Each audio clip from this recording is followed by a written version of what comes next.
Progressive presents an interview with your upstairs neighbor. Hi, I'm Tia. The upstairs-downstairs neighbor dynamic is so special. We have our own language. Like when I scream at my mom on the phone, the people downstairs bang on the ceiling to show their support. The nighttime's the best time to rearrange furniture. I call it midnight feng shui. And if I sleep through my alarm in the morning, they bang on my door to wake me. So thoughtful. Progressive can't save you from your upstairs neighbor, but we can save you money when you bundle renters and auto insurance with us. Progressive Casualty Insurance Company, affiliates, and other insurers. Bundle discount not available in all states or situations. Of all the streaming services out there, only one is different. Discovery Plus. It's the greatest collection of real-life entertainment on the planet. 55,000 episodes of food, love, true crime, home, from networks like TLC, HGTV, and tons more. Yes! With stars like Chip and Jo, an exclusive new series from 90 Day Fiancé, all in one place. Bam! Discovery Plus. Stream now. Stream what you love. Thank you for visiting ChristopherMedia.net.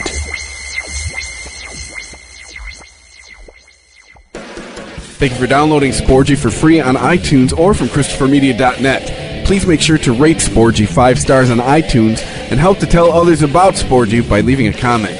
Thank you for following Sporgy on Twitter at Sporgy Podcast and on Instagram at Sporgy_podcast. Please follow Sporgy on Facebook to like and share Sporgy. You can also email the show. The address is sporgy at ChristopherMedia.net. If you would like to donate to Sporgy, you can click on the PayPal button at ChristopherMedia.net. If you use Amazon.com, please click and bookmark the Amazon link at ChristopherMedia.net. It will not cost you any extra money, and you will help to support Sporgy. If you are looking to launch your own website, please click through the HostGator banner at ChristopherMedia.net. Christopher Media uses HostGator to host all of the shows produced by the Christopher Media Network.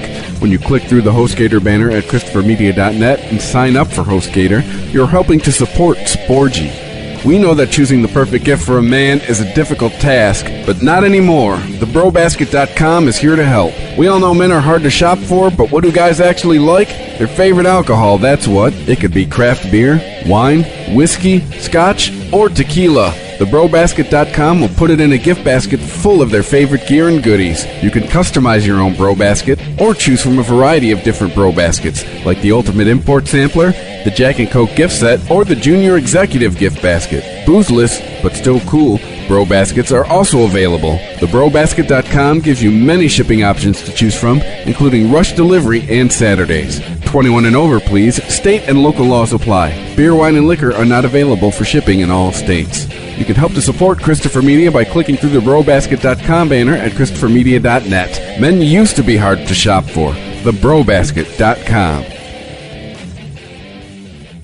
Christopher Media. Let's make some noise. Welcome to Sporgy, the show that gives you half-ass sports fans giving their half-ass opinions. And now, here are your hosts. All right. What is this even? Number 35. Who's number 35? Mike Probert. Who else? Kevin Durant. All right. KD. Let's see. Any football related number 35s? This is it. This is it. Well, maybe till the draft. But as far as talking about games, this is going to be Mike it. Probert plays for the Panthers. Oh, shit. Tony Esposito. Yeah. There you Chicago go. Blackhawks. That's a Hall of Famer right there. Can't believe it. I actually had to think about that. Frank Thomas, wasn't he 35? Big Hurt. Eric Hosmer, number 35. Yep. The number 35 has a Wikipedia entry. That's funny to me. Oh, because it's a jersey number. That's why. All right, so yeah. Woo. the yeah, I know. Not one of the longest. Not one of our best. win. Not one of our best segues. That's all right. It's not our fault. People don't pick the number that much. What the fuck? Yeah. But so there was a football game Sunday. Well, if that's what you want to call it. Really? I mean,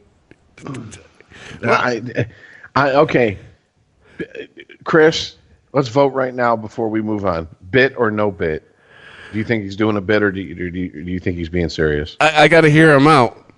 Quite honestly, I gotta hear out. But it's no, but that's the point of betting. You got to bet before you know. It's like I'm going with he's just being a contrarian for the sake of. See, I was going to go with no bit after that conversation about throwing the game. So, all right.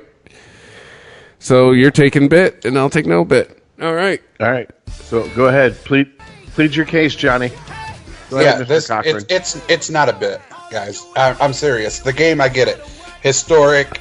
It was first overtime game ever in 51 games.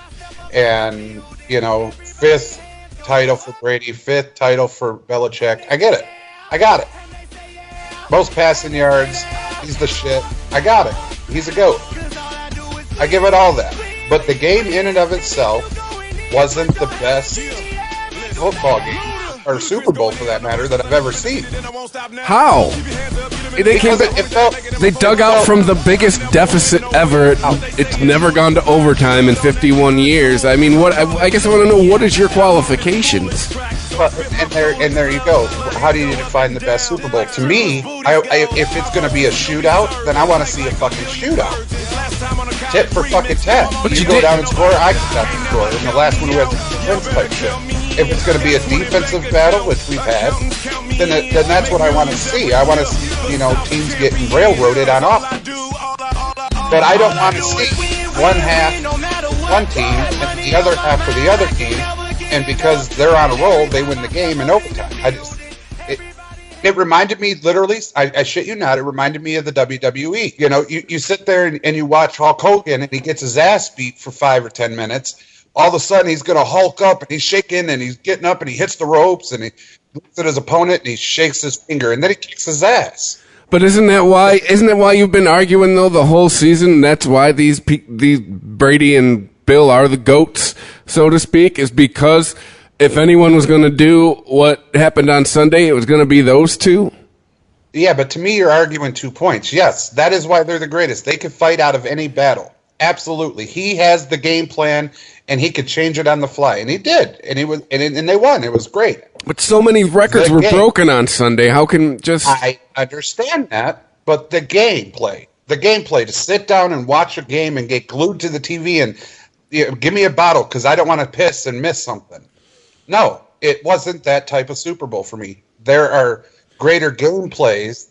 Well, it's because you weren't rooting for Atlanta. Let's be honest. I bet if you root for Atlanta, you love the first half of that game. It's the best Super Bowl ever. If you root for Atlanta, the first half of that game. You can ask, if I was ready to shut it off at halftime, I'm like, you can't come back from that in the Super Bowl.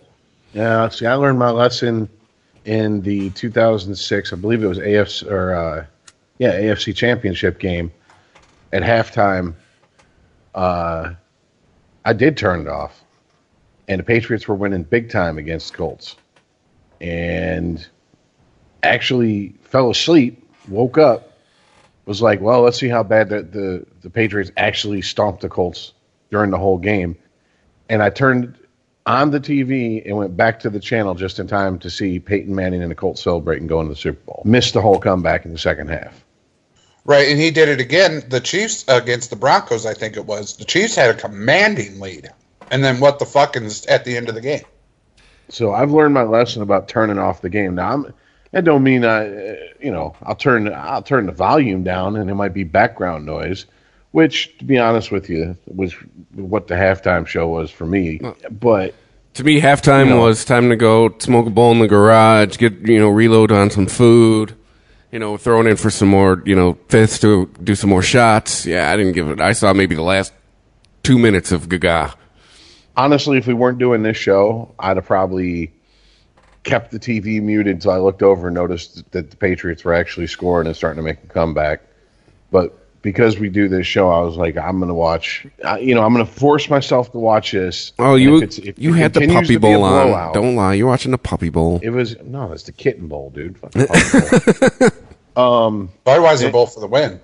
If it was going to continue to be a blowout, yeah. I mean, because we have to talk about it, that's the only reason I'd have kept watching it. But once I saw that the Patriots were like, oh, we're going to try to make this a game, I was like, oh, shit. And then in the back of my mind, I just heard this little voice go ahead and talk shit. Go ahead and talk shit. Because I saw a couple of my friends on Facebook talking shit about, the Patriots aren't going to cheat their way back into this, and this and that. And I mean, I have to be honest with you. I egged him on a little bit. You know, I kind of poked and prodded him. You know, when I was like, so you think he's going to start deflating balls at halftime? Come on, guys, what do you think? You know, and when Atlanta was up, I thought of you, Rich. I was like, oh, it's going to be a rough year for Rich if Atlanta wins the Super Bowl. Oh yeah. I wouldn't have heard the end of it from a few of my friends, but I can't. Man, look, I don't know, man. I can't think of a Super Bowl that maybe Tennessee, St. Louis. Well, that's what I'm saying. At the end of the game, when the Tennessee players on the 1 yard line stretching and going, fuck. See, here's the deal. Part of me that wants good podcasting wants to hear and argue with you for an hour. Part of me that knows that you're a bullheaded piece of shit when it comes to things like this knows that it's a waste of everybody's fucking time.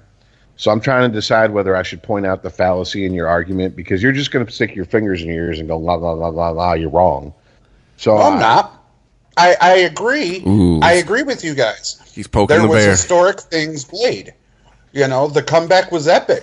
I get it. If the game is close on the last play, if the game comes down to the last play, it's a good game. If the game comes down to a last play in overtime, it's that much more epic of a good game. And I'm with you, Rich, but I'm saying the game as a whole, to sit down and just be like, let's see what happens, and just watch two teams of equal strength go at it for 60 minutes, and if overtime's needed, so be it, but for 60 minutes just fucking tear each other apart is a great game to me. As you said, St. Louis and Tennessee, that type of game.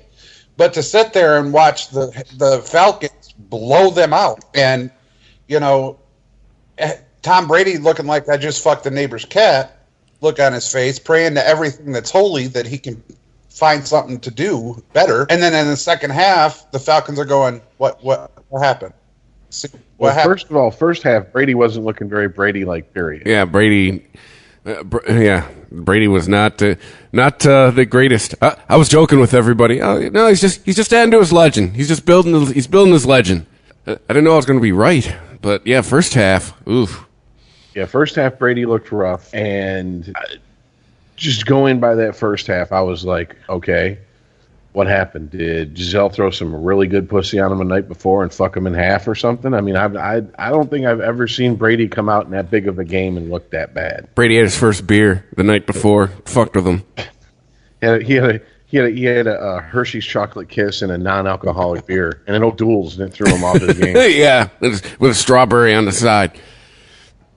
He had Joey Harrington over, and they started living wild. They cracked open the Bartles and James. Yeah. But yeah, anyways, it's my half-assed opinion. I get the historic part of it, and I can appreciate everything that happened. But as a fan to sit down and just watch a cool-ass, kick-ass game, I wasn't impressed with the game. But the second half, but that doesn't make, how it ends doesn't make it a kick-ass game for you? I mean, that's, I guess, really? It didn't. It didn't make it a kick-ass game for me, because the game as a whole, as I'm sitting here, it's just like, okay, you can't see it, but I'm doing my I told you so. I told you so. I told you so. Dance in my chair right now. No, I'm not saying that I'm right, Rich. I'm just saying it's my opinion that because he came all the way back, went into overtime and won. No, that doesn't make it a great game for me. I look at it as the game as a whole, and with those two quarterbacks, the way they were performing this year, they should have went out and had a shootout. It shouldn't have been a defensive battle. It should have been just a flat-out 100% shootout. And it didn't happen that way. It was, okay, hit me with your best shot, Atlanta. Yeah, nice try. Hold my fucking beer. Here I go. And that's not good football for me. Because I'm sitting there going, dominated. Okay, where the fuck did they go? What happened at the halftime? The answer is something we've said a million times on this show already. They played not to lose after halftime. They didn't. You know, if they were playing to win, they'd have gotten to the 40s. And if you look at how they've won most of their games this year, they busted 30. They busted 40 a whole bunch of times. They started playing. They played let's sit on this lead instead of let's just continue to build on it. And I don't know that they were playing to lose either. Their only touchdown in the second half came from their defense. Right, but they're also on the 20-yard line, and he's still dropping back trying to get more yards and going in for a score instead of just running the fucking ball, kicking a field goal and putting it out of reach. Hey man, I forget which. Are you talking about when it was 3-1 and they went? Yeah. And he got sacked for the loss instead of just running the fucking thing up the gut, getting that 1 yard and eating the clock. Or not even getting the 1 yard. You didn't even need the 1 yard. Take a fucking knee and kick a field goal. But I think what we saw too is I think Rich nailed it. I think Rich iced it last show. Atlanta, how do you beat the Patriots? How do you beat Tom Brady? You keep them off the field. They didn't slow their game down. They just. I agree. And if you look at it though, I mean, it's worked for you the whole season. You're going to all of a sudden change your style on the last game of the year? Probably not. I mean, and they didn't. You had to keep Tom Brady off the field. They did not. Well, and it worked first half. The whole first half that worked. They should have just Devontae Freeman should have been the MVP of the Super Bowl because he should have gotten the ball so many fucking times. But we don't coach. Especially how he was running free on them. Yeah, 40-yard play was the biggest one of the game for both teams. So, go back to Pete Carroll. Instead of running it with beast mode, you throw it for a yard and get intercepted and lose the Super Bowl. Yeah, congratulations. I don't know. Just so your qualification is it still ends 28-28, but it can't be one team dominates one half and the other team dominates the other half. It has to be even the whole game for you to. It doesn't have to be exactly even, but it doesn't have to be 100% one-sided to where the point where I'm about to shut the damn thing off, man. No, I can appreciate the dominance in the first half, Belichick's changes going into the second half, and the comeback and all the records, and I got it. Hey, I'm not going to act like the party I was at. A bunch of people halfway through the third quarter were like, "All right, see you next year." I mean, there was Donald Trump did it. That was in the news too. President was like, "Well, all right, see ya." Well, and that's the shit I'm talking about. To be an epic game, to be just holy shit, either have a shootout or have a defensive battle. Don't be a blowout one half, a comeback the next half, and then overtime. There you go, you win. It's just, as a gameplay, for the gameplay, for me as a fan to sit and watch, that shit's pretty boring. But I just don't understand how the fourth quarter doesn't make up for it. I mean, come on, man. I mean because it was just the same thing as the third quarter. That fourth quarter was worth sitting through those other three quarters. It didn't do it, boss.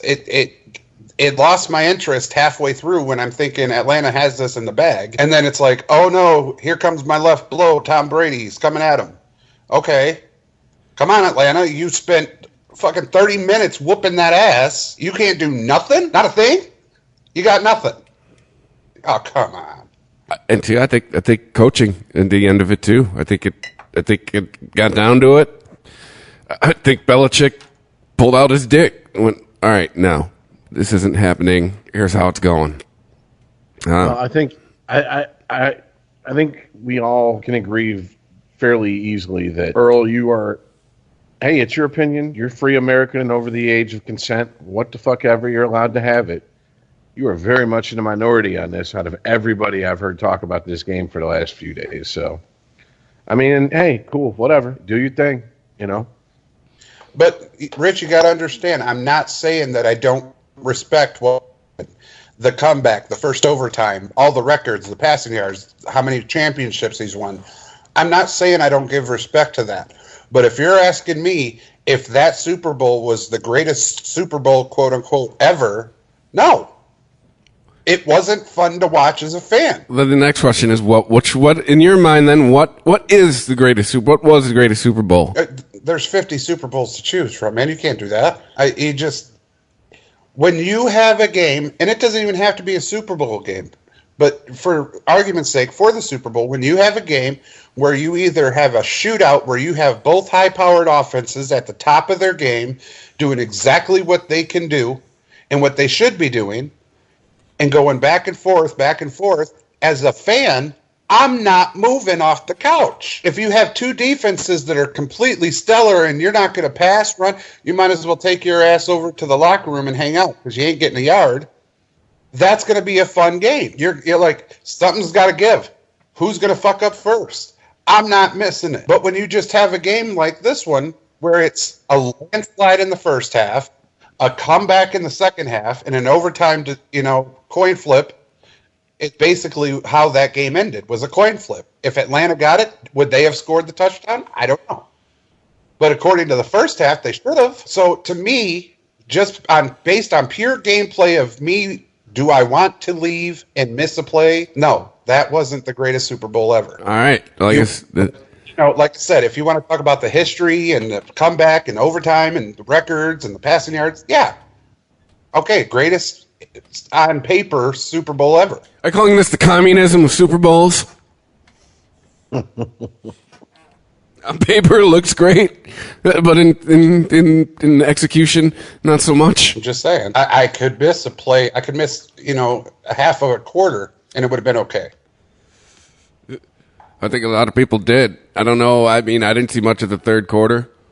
I mean, I quite honestly, I'll be honest, I didn't perk up till it was 2028. I was like, huh? What? What's happening? No way.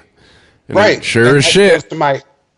That goes to my point and ask you this question. How can that be the greatest Super Bowl ever instead of one where you're like, you don't want to move because you don't want to miss what could or should happen? Because in the end, you witnessed a 25-point comeback, the first overtime ever. It was a great feat, Chris. You're talking about a feat, an accomplishment. Yeah. And you're right.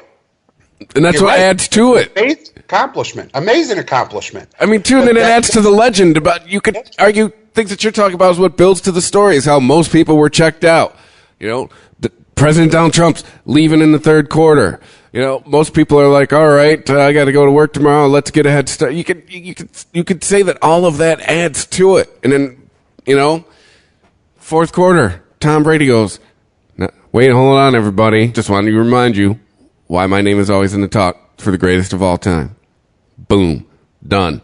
Ship it. Check it out. This is why I'm the GOAT. Title 5. Yeah, I get it. Like I said, just my opinion, and I respect that you guys think that the mystique of it all is what made it the greatest ever. I'm cool with that. No. If I can watch a football game and not want to move because I don't want to miss something, that's a great game. Super Bowl or other. Okay, well, it's been 10 minutes, and I haven't hardly said anything, and you've repeated yourself 5 times. Is there anything else we could talk about this game, or are we're just going to move on? Because it seems like we've spilled our load with, I respect you guys' opinion. My opinion is it's not the greatest game ever. I don't want to move when I watch a game. I mean, seriously, do we have nothing else to break? As a former player, a former coach, you can't break that game down better than that? I mean, come on, dude. Anybody want to buy a jersey? No, I'm just kidding. Yes, I can break that game clearly. Oh, you better make sure Howard Kraft don't see it online. Yeah, right. No, Texas Rangers all over my ass. Great. No, as a player, as a coach, I can break that game down very much. It's the classic mistake that every coach makes is what Atlanta did. I got this. Now let's just see. Let's try to show them how big our dick really is and go big on them and throw it. Matty Ice is going to make his statement against the greatest of all time, Tom Brady.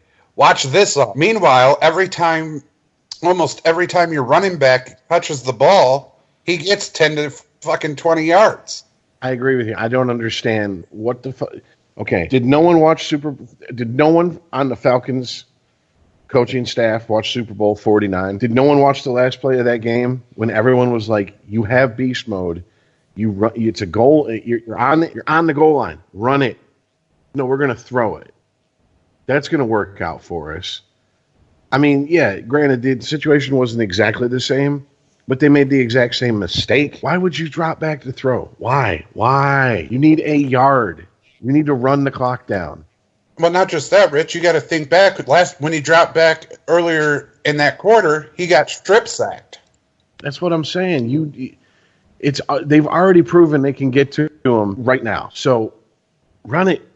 It's 3rd and 1. If you don't trust your running back to get you 1 yard, come on, man. And you're in the Super Bowl. It's not like it's game, 4 of the fucking preseason, and it's the 4th quarter, and you got a 4th, maybe 5th string running back up there, and if he gets the yard, okay. If he doesn't, no, it's the fucking Super Bowl. And I mean, I get the whole argument you dance with who brought you, but at a certain point, man, that.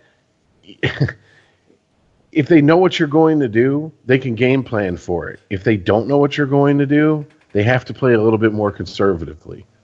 What is the whole point of setting up the run or running the ball? It's to set up the play action pass so you can go deep on them when they bring the eighth guy down into the box to defend the run. They knew that fucking Atlanta was going to throw that shit. That is just, to me, that I'm not even going to call that bad play calling. That's just lazy play calling. It's more of like pressure luck play calling. Because did you see the catch by Julio Jones on the sideline when he's in the air and some ungodly way he toe taps his right foot? Mm-hmm. Yeah. Okay, be happy with that. That's a major highlight in the Super Bowl. Congratulations on that big-ass pass play. Now stop, run the fucking ball. Don't sit there and go, well, I'm going to press my luck and see if we could do it again and try to get him into the end zone. No! Get the yard. Kick the field goal. Make it a 10-point lead. Game over. I'm with you on that. And I guarantee if you could hit get a DeLorean, hit 88 miles per hour with Doc Brown, they'd have ran it if they had a second fucking chance. Because so far, it's been what? It's been 3 days, and I haven't heard the Pete Carroll. If I had to do it again, I'd throw it again. I haven't heard that excuse come from anybody in Atlanta. If they've said it, I just missed it maybe. But I think Matty Ice is on suicide watch. I mean, because, dude, I mean, that picture you sent us, Earl, with Hillary's face on it, that pretty much sums it up, man. Like, dude, you had it. You were there. It was yours. You just had to finish. And you blew it. Like how Atlanta, Sports Talk Radio in Atlanta has to be spectacular this week. But I guess it depends on your definition of spectacular. Yeah, because he got sacked, he got a 10-yard penalty for offensive, false start. They were in field goal range, like well in. And then you take a 10-yard penalty for false start, and you drop your quarterback back, trying to gain some of that back. You're still in Matt Bryant's fucking range. You don't have to throw it even there. But you did it again and take a huge sack completely out of field goal range now. Congratulations. You've left the Super Bowl in the hands of the defense that has not been able to stop them at all the second half. And you have the GOAT coming in. Yeah. And a quarterback who is basically orchestrated some of the biggest comebacks in Super Bowl history. Now he's got the ball in his hands. I do want to say this because, Rich, you pointed it out before I heard it anywhere else. How about David Tyree? Whoops. Yeah, fuck David Tyree. The minute I saw that catch, I was like, if this stands, David Tyree who? Right there, that's been bumped down at least one as far as top 10 catches in the Super Bowl. That Julian Edelman catch was just ridiculous. He caught it between feet, shoulder pads, and I watched it 4 times. I still don't know how he caught it. And it wasn't just a case of like David Tyree who pinned it against his helmet. It was a case of he had, 2 defenders trying to strip him of the ball on top of trying to bat it out of midair before he actually made the catch. And then once he actually had possession, we're trying to get the ball away from him. I mean, that's what we like to call a contract catch. Yeah, no shit. And was catching it between their legs. I was like, that's the sickest catch I think I've ever seen. His next contract negotiation, they'll just be showing that on a loop over and over to Robert Kraft. Like, all right. The argument I heard against David Tyree, Rich, was David Tyree caught that when they were on 3rd down. Okay, it was 3rd down when David caught that. It was 1st down when Tom threw that one to Edelman. But it's still big. It doesn't matter if it's huge. They had literally seconds were mattering to them, and they had to get 2 scores with 2 2-point conversions. Which I guarantee you, if there was someone in a sports book in Vegas making the odds at that point, the odds were not in their fucking favor to do that. Okay, and real quick, I got to ask you guys because you got to know some drunk asshole probably bet that in Vegas. Some drunk motherfucker went, "Oh, bet on it. I don't give a fuck." Sorry, cut you off, Earl. because I made the point in our chat. Is the comeback a little bit scarred because 3 consecutive third down plays, the refs call holding on Atlanta? No, ain't scarred. We're back to part of the legend. That's part of the Atlanta collapse. You know, the one thing you're supposed to be doing is preventing progress, and you are actually helping to forward it. Yeah, but the whole first half, I think they had, 2 penalties? Yeah, but they showed that they got tired quickly. I think that was an issue for Atlanta, too. New England had that long-ass drive and kept them out there for a while, and they fatigued rather quickly, and it showed. It's just all part of it. You of all people who love these 2 men, Tom and Bill, you should be on my side. This end of the legend. This builds a story. This is just more sizzle for the steak, sir. I completely believe that Bill Belichick went in at halftime and was like, oh, hell no, watch this shit. We're going to do this. We're going to move this here. You're going to take this guy. This is going to happen. He was even I watched him on the sideline going to each individual player with new tactics. I watched it, and it's like... Some guys, it's just a picture of the bench. Like, here's my second half plan for you. It's just a picture of the bench. And then the other guys, it's a picture of them that they had made up at halftime of them in a fucking Cleveland Browns uniform. This is you next season. Yeah. You guys are laughing, but stop it. Because when Blunt fumbled that ball, did you see him again? No. Okay. Case rest, Your Honor. Dude, we've said that all season long, man. He's like the Red Wings when they were making their Stanley Cup runs with free agents or trade deadline players. You can do whatever you want in the regular season, but once you get in the playoffs, if you don't produce, you ain't gonna be here next year. It's bye-bye. Take your ass to fucking to Arizona or Florida or Atlanta. See ya. We don't want you. You can go be a big turd in a little toilet somewhere. That's exactly how fucking Belichick thinks. Well, and that's exactly what he did, because you didn't see Blunt the rest of the game. You saw White as the running back, and he's the one that did the 2-point conversions. He's the hero. Scored the winning touchdown and all of this. But all that man did was try to fight for an extra yard. He lost the ball. They scored on the play. They scored on the next drive. Bill was like, yeah, sit down for a minute. I need to talk to you. Yeah, you're fucking fired. The New England Patriots are a nod to standards, straight up.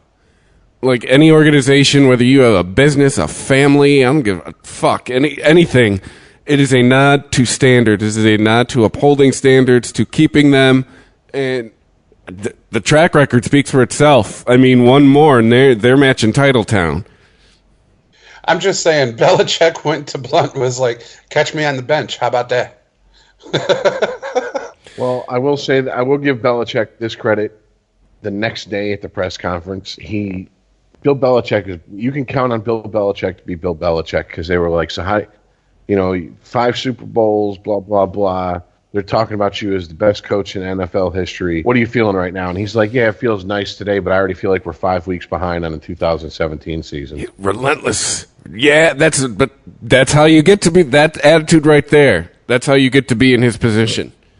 And to go back to the Patriots and what I've been saying all season, it is the coach. Let's be fair about this real quick. It is the coach. I love that Tom Brady did his thing. Yeah, he's the greatest quarterback. Woohoo. However, it is the freaking coach. Because in any situation, that man does the math and figures out how to win the game. Yeah, but I bet you too. I bet you Brady is in the mindset. I bet you Brady will take go on vacation or whatever with his crazy, family that looks like they're out of a fucking magazine ad. But I bet you Brady's going to be like, 6 months till training camp. I bet you he's in that mindset too. Well, yeah, I'm going to tell you what right now. You know who doesn't give a fuck whether you care it's the coach or if you think it's Tom Brady? It's Jimmy Garoppolo. Oh. No, because Brady and Belichick both said, neither of us are going anywhere, which means the Patriots can now shop him around, and they're going to get a haul for him because someone's going to be dumb enough to overpay for him in a trade. That's just that I've seen it too many times where a player comes in, puts up impressive numbers under a system with a team that is almost foolproof. And someone's going to Brock Osweiler him for sure. Exactly.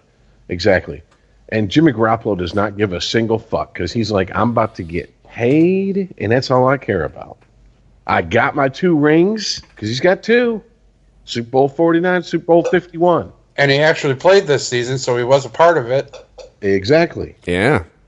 Exactly. The other one he did too, didn't he? Because it wasn't the last time they won was when Brady was out with the knee injury, like the first 4 weeks or something. Oh, I can't remember. I recall the last title they won at the beginning of the season. Brady didn't play, and people were talking, because I remember at the beginning of that season, people were talking about, is this it for Brady? Should he retire? And then at the end of the season, he's like, fuck you, I just won a Super Bowl. So, but Jimmy Garoppolo, sorry, derailed the conversation. Who's going to overpay for him? Oh. Start that reckless speculation. Who's going to overpay for Garoppolo? There's a list of teams that'd be willing to do that, dude. I mean, you gotta think. Okay, is Roethlisberger done? Because if he is, for sure, 100% done. That's going to change, not as much as if Brady would have retired, obviously, but that's going to change the landscape in the AFC. And I don't think that Pittsburgh or Tomlin or any of the players in that team are ready to go into a rebuild mode just because Roethlisberger calls it a career. Yeah, man. So they're going to be looking. They're going to be looking for something to plug in there, while they look for a new, franchise quarterback. And I mean, to me, if I'm the GM of the Steelers, I'm looking at Tomlin going, "Are you a good enough coach to keep us in the mix until we do find that fucking next franchise quarterback? Or can you turn someone like Garoppolo into a franchise quarterback?" I'm reminded of Chris Rock. What you gonna do? Here's the problem with Tomlin. He's not Belichick. Exactly. And it's like I've said, and he's proven my point in spades. Belichick can take anybody, plug it into his system, and win. He went to the Super Bowl without his starting tight end. Gronk? No, he was up in the press box, chilling.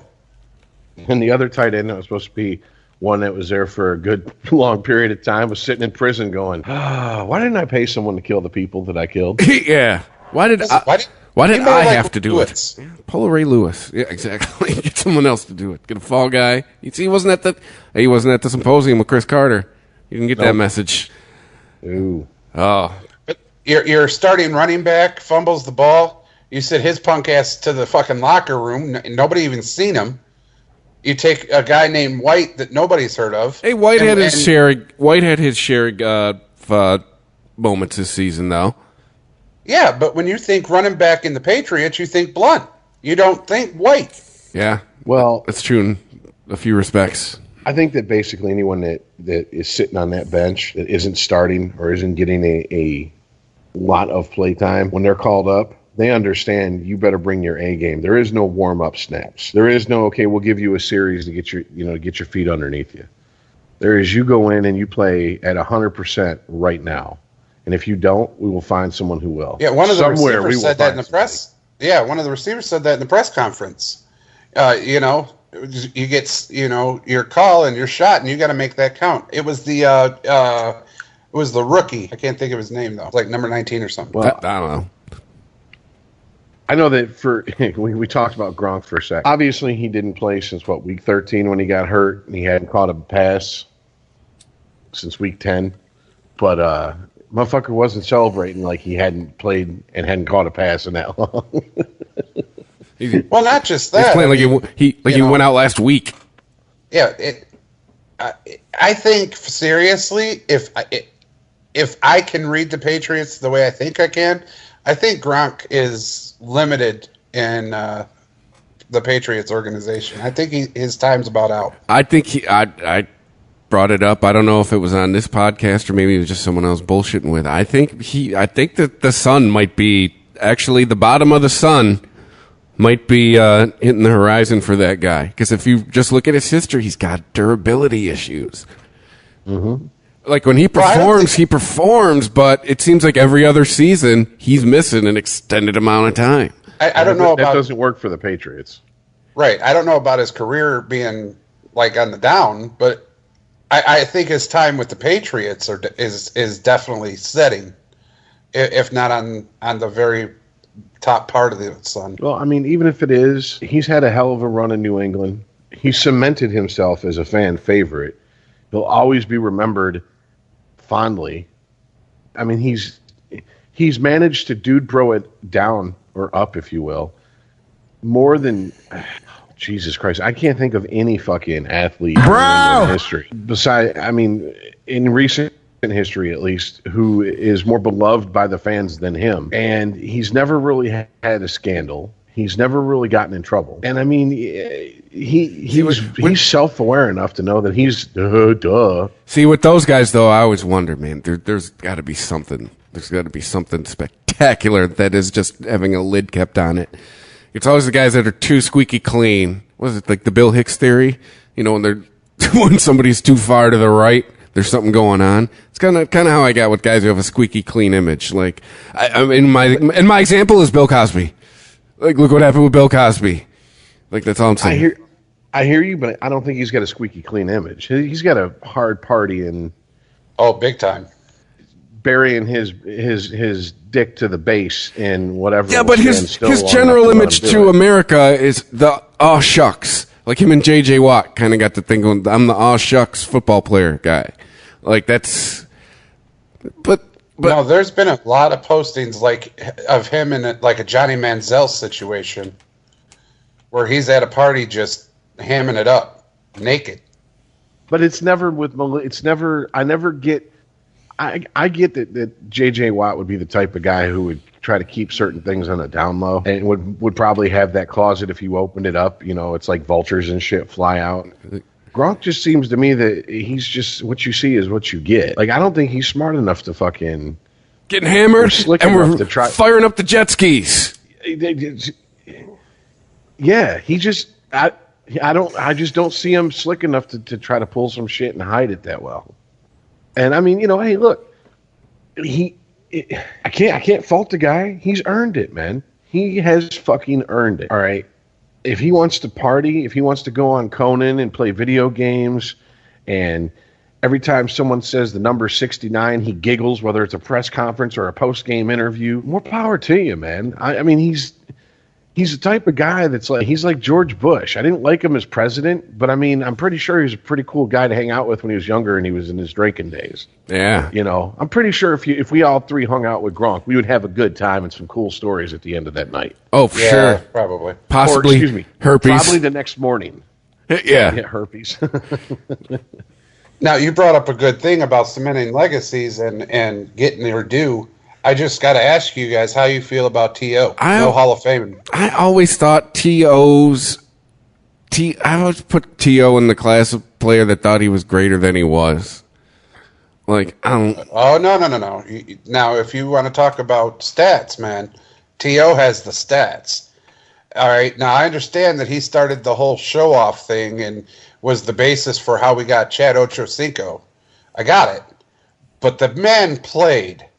He's got stats. He has more yards than Tim Brown, Marvin Harrison, Chris Carter, Michael Irvin. Come on, man. I mean, come on. You can't even... If we're just going just purely on stats, he should already be in. But we know what's going on here. It's the same thing that goes on in the Baseball Hall of Fame. He did not have that great of a relationship with the press. And in the NFL, with that shield these days, especially the last 20 years, give or take, it is all about your image. All about it. So if he'd just been a good interview, he'd already be in. And I think you'd be hard-pressed to find a journalist who would tell you different, who was being honest. Oh, well, yeah, look, number 2, all time.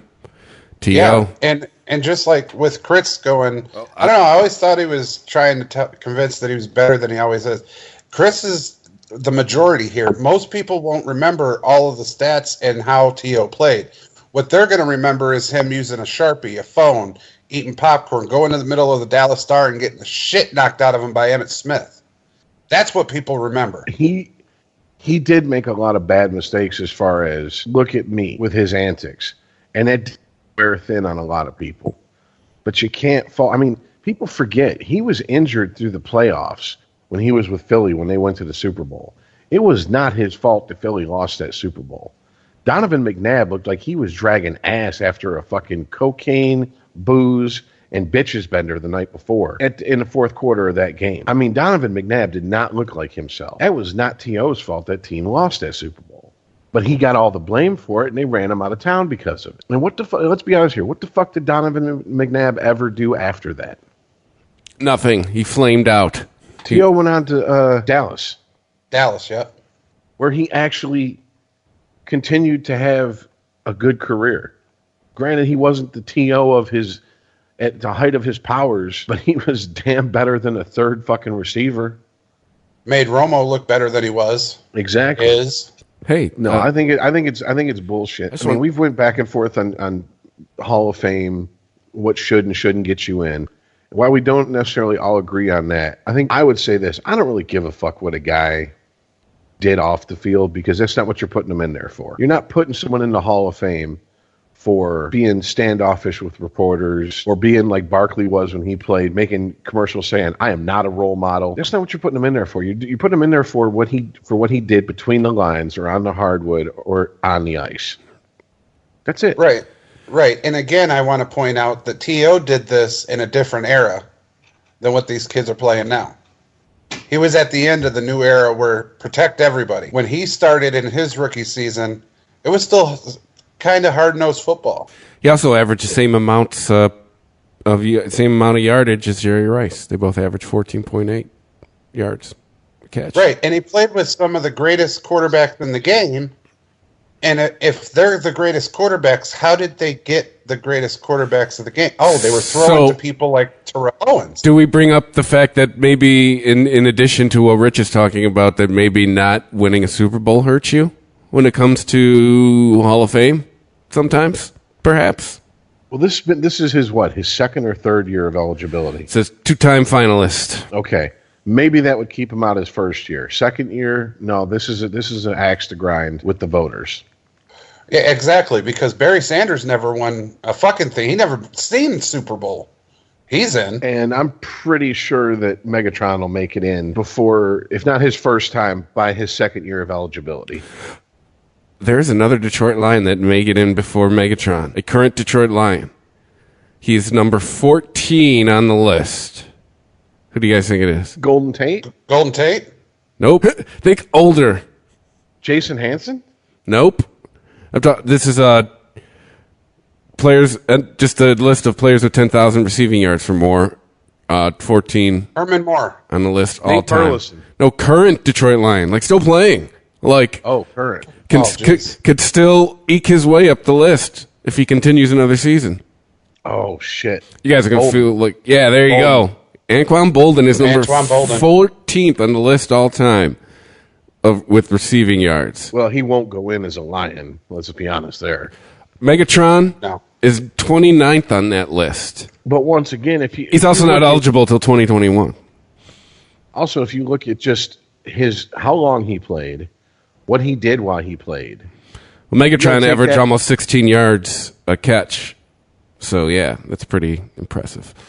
I mean, you have to take that into consideration, because if you just look at Jim Brown's stats and compare them to Emmitt Smith's stats, you go, well, Jim Brown ain't shit compared to Emmitt Smith. But I'm going to tell you what, if I had a choice between the two and I'm drafting them out of college to build a team around, I'll take Jim Brown over Emmitt Smith any day. Because Jim Brown played in that era where the field wasn't tilted in his favor. Those guys were clotheslining each other out there like the WWE. You know, they were gouging at each other's eyes. They didn't have all these visors and all this shit.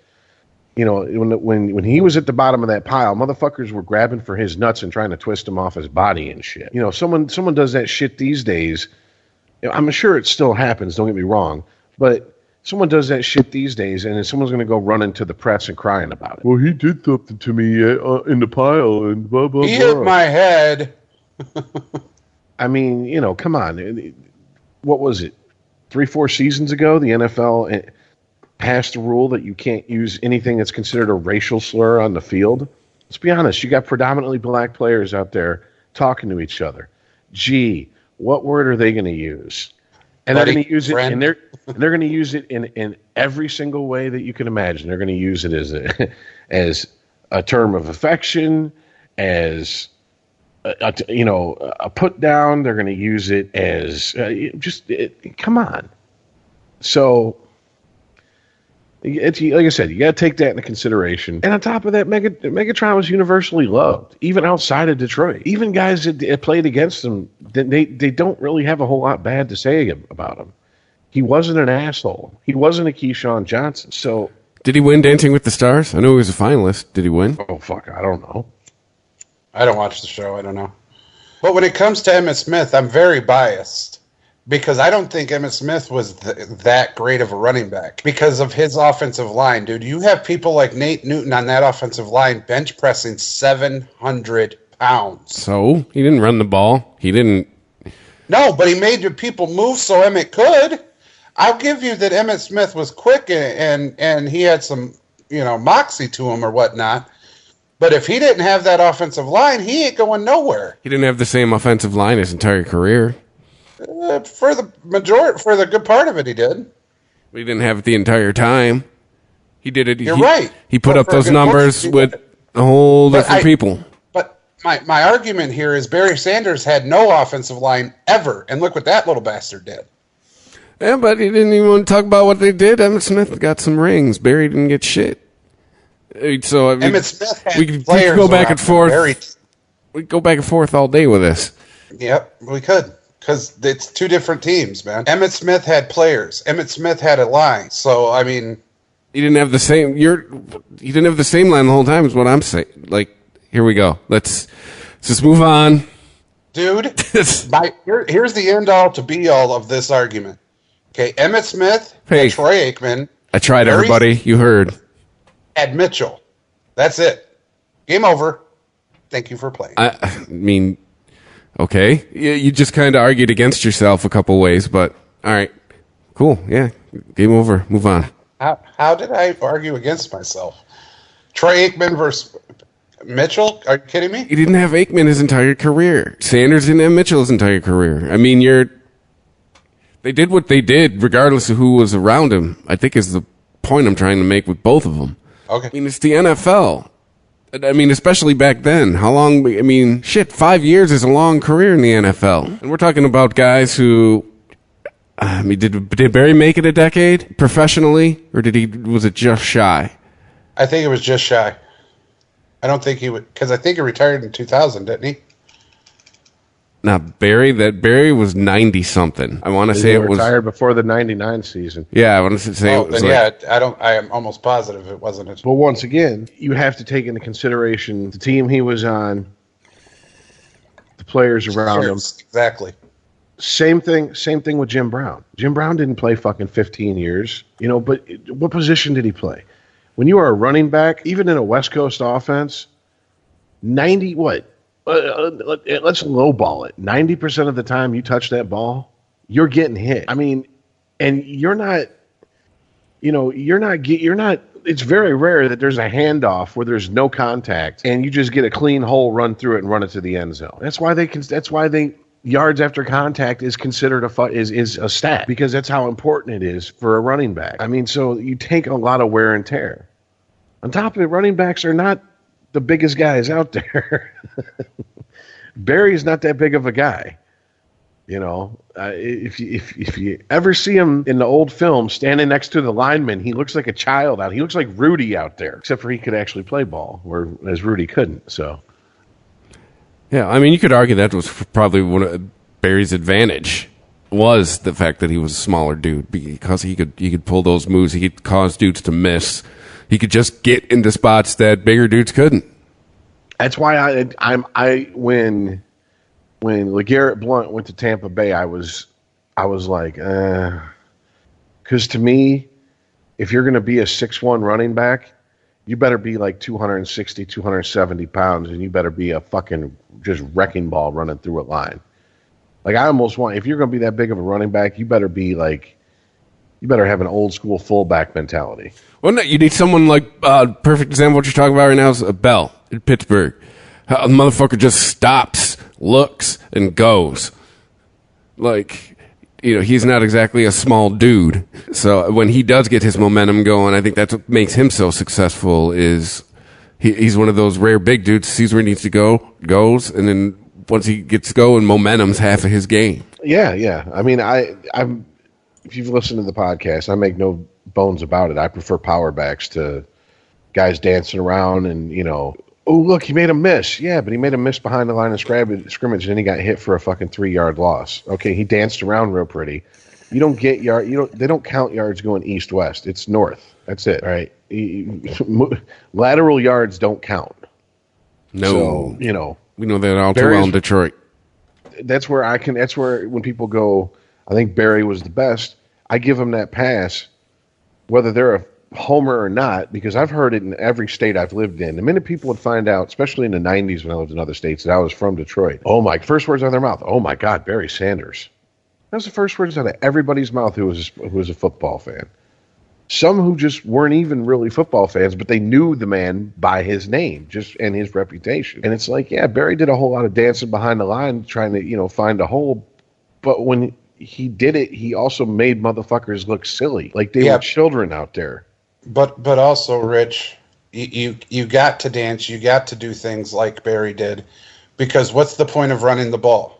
To set up the play action pass. And once again, and you're right, Chris, he didn't just have Mitchell his entire career. He had Eric Kramer, Mitchell, and Rodney Peete. Wow, all-star talent at quarterback. Woohoo! But did Kramer end up in the Super Bowl like 2 years after he left us? I mean, we could argue Kramer was a guy that we just squandered. Charlie Batch has a Super Bowl ring. He sure does. Thanks, Pittsburgh. Well, that's the Jimmy Garoppolo situation, though. That's the, hey, I'm here. I'm in a uniform. Just in case this guy gets hit. Like I said, I can appreciate people like Emmitt Smith and those people that did their thing. I can. But they were allowed to do their thing because they had great talent around them. They had great offensive line. They had a quarterback that could make the passes. Receivers that will catch the passes. Tight ends that can block. Barry didn't have that. So he made the best of a bad situation. Sometimes it worked, sometimes it didn't. I'm going to say a lot of the time it worked because the man has some rushing yards. I'm just saying. But in order... You're making both points, Earl. You're making both points, which I guess is good. Because I guess it means we both agree. Because, I mean, Barry, it's clearly a case of talent. Shit around him still made it work. But Emmitt, and then your argument for Smith is good people around him still made it work. And I'm saying, he didn't have this whole career. He didn't have good people. He didn't retire in Dallas. So no, but he didn't do much in Arizona or the Cardinals, wherever the fuck they were. No, and the only time I've ever seen him play live is when I saw him play for the Cardinals here in Detroit. And the girl I was with was like, she'd never really watched football in the 90s, and she's like, that's Emmitt Smith? That's what I keep hearing all that. I'm like, you got to understand, that's old man Emmitt Smith. You're not seeing him in his prime, trust me. Yeah, she's like, this isn't Dallas, and we're not in high school. Yeah, exactly. Yeah. If anything, Chris, all I'm saying is football is very much a team sport. Okay, hold on, time out. Severe echo on everybody at this point. Huh? Well, it's good on this end, so it ain't coming through. What the fuck is going on? Hold on. I'm going to hang... Can I call into you guys if I hang up? Yes. Okay, I'm going to try that. Give me 1 second here. Okay, is there any echo from me? Nope. I don't hear an echo from you either. I miss out on all the good shit. And he's back. All right, and... Any echo? No. How are we doing? Should have done that an hour ago. All right. Because it's been coming and going to the point where it's been driving me nuts. Ha. I can't tell who's talking. I can't tell if I'm talking over somebody or if I'm only hearing myself talking back to me. So, All right, so back to my point. It's very much a team sport, okay? if you don't have the right pieces at the right time, I mean, somebody like Barry Sanders or Megatron even are not going to get the chance to shine unless they have pure 100% talent. Because the point of running the ball, we've established this, for the play action. If you don't have a quarterback that can do, stuff like Troy Aikman, Ben, or Tom Brady, then the play action just doesn't work because nobody cares. They're like, okay, yeah, throw it. I dare you. And vice versa. If you don't have a back that can move the ball, be it for the offensive line or he just flat out can't be a running back, then I don't care who you have as quarterback, he's not going to be that great because they're going to go to this quarterback any and every time. So team mentality, Bubba. That's all I'm saying. Well, it's nice that we sat here and went down memory lane with retired Lions players, but I mean, if we've gotten to the point where we're talking about players who haven't played in over a decade and they're already in the Hall of Fame, I think it's time we move on to a new subject because that pretty much means we've strayed pretty far from where the Super Bowl boats docked. Hey, Daytona Day is coming up very quick. I know you guys don't care, but I care. Okay, so is Chris? This is where we go to the bathroom and we let him talk for 10 minutes? Yeah, if we're at a concert, is this one from the new album? Oh yeah, this is bathroom break. Yeah. Hold on, it's for football. See you next year. It's probably the last football discussion for a while, at least till the draft. Who knows? There. All right. So going in a circle. You know what though? For 6 hours. You know what though? The NASCAR is the only sporting event, if you want to call it that puts their championship at the start of the season. Why? What's the point of that? I don't know why. It just is. If you win Daytona, you will be talked about the entire season. You will be followed the entire season. If you win no other race, if you don't ever place in the top 5, you're still going to be talked about the entire season. All right. I don't know why they value that race more important than any other track. Talladega is a great track. Texas Motor Speedway is a great track. Bristol is the shortest track. That's fascinating to watch.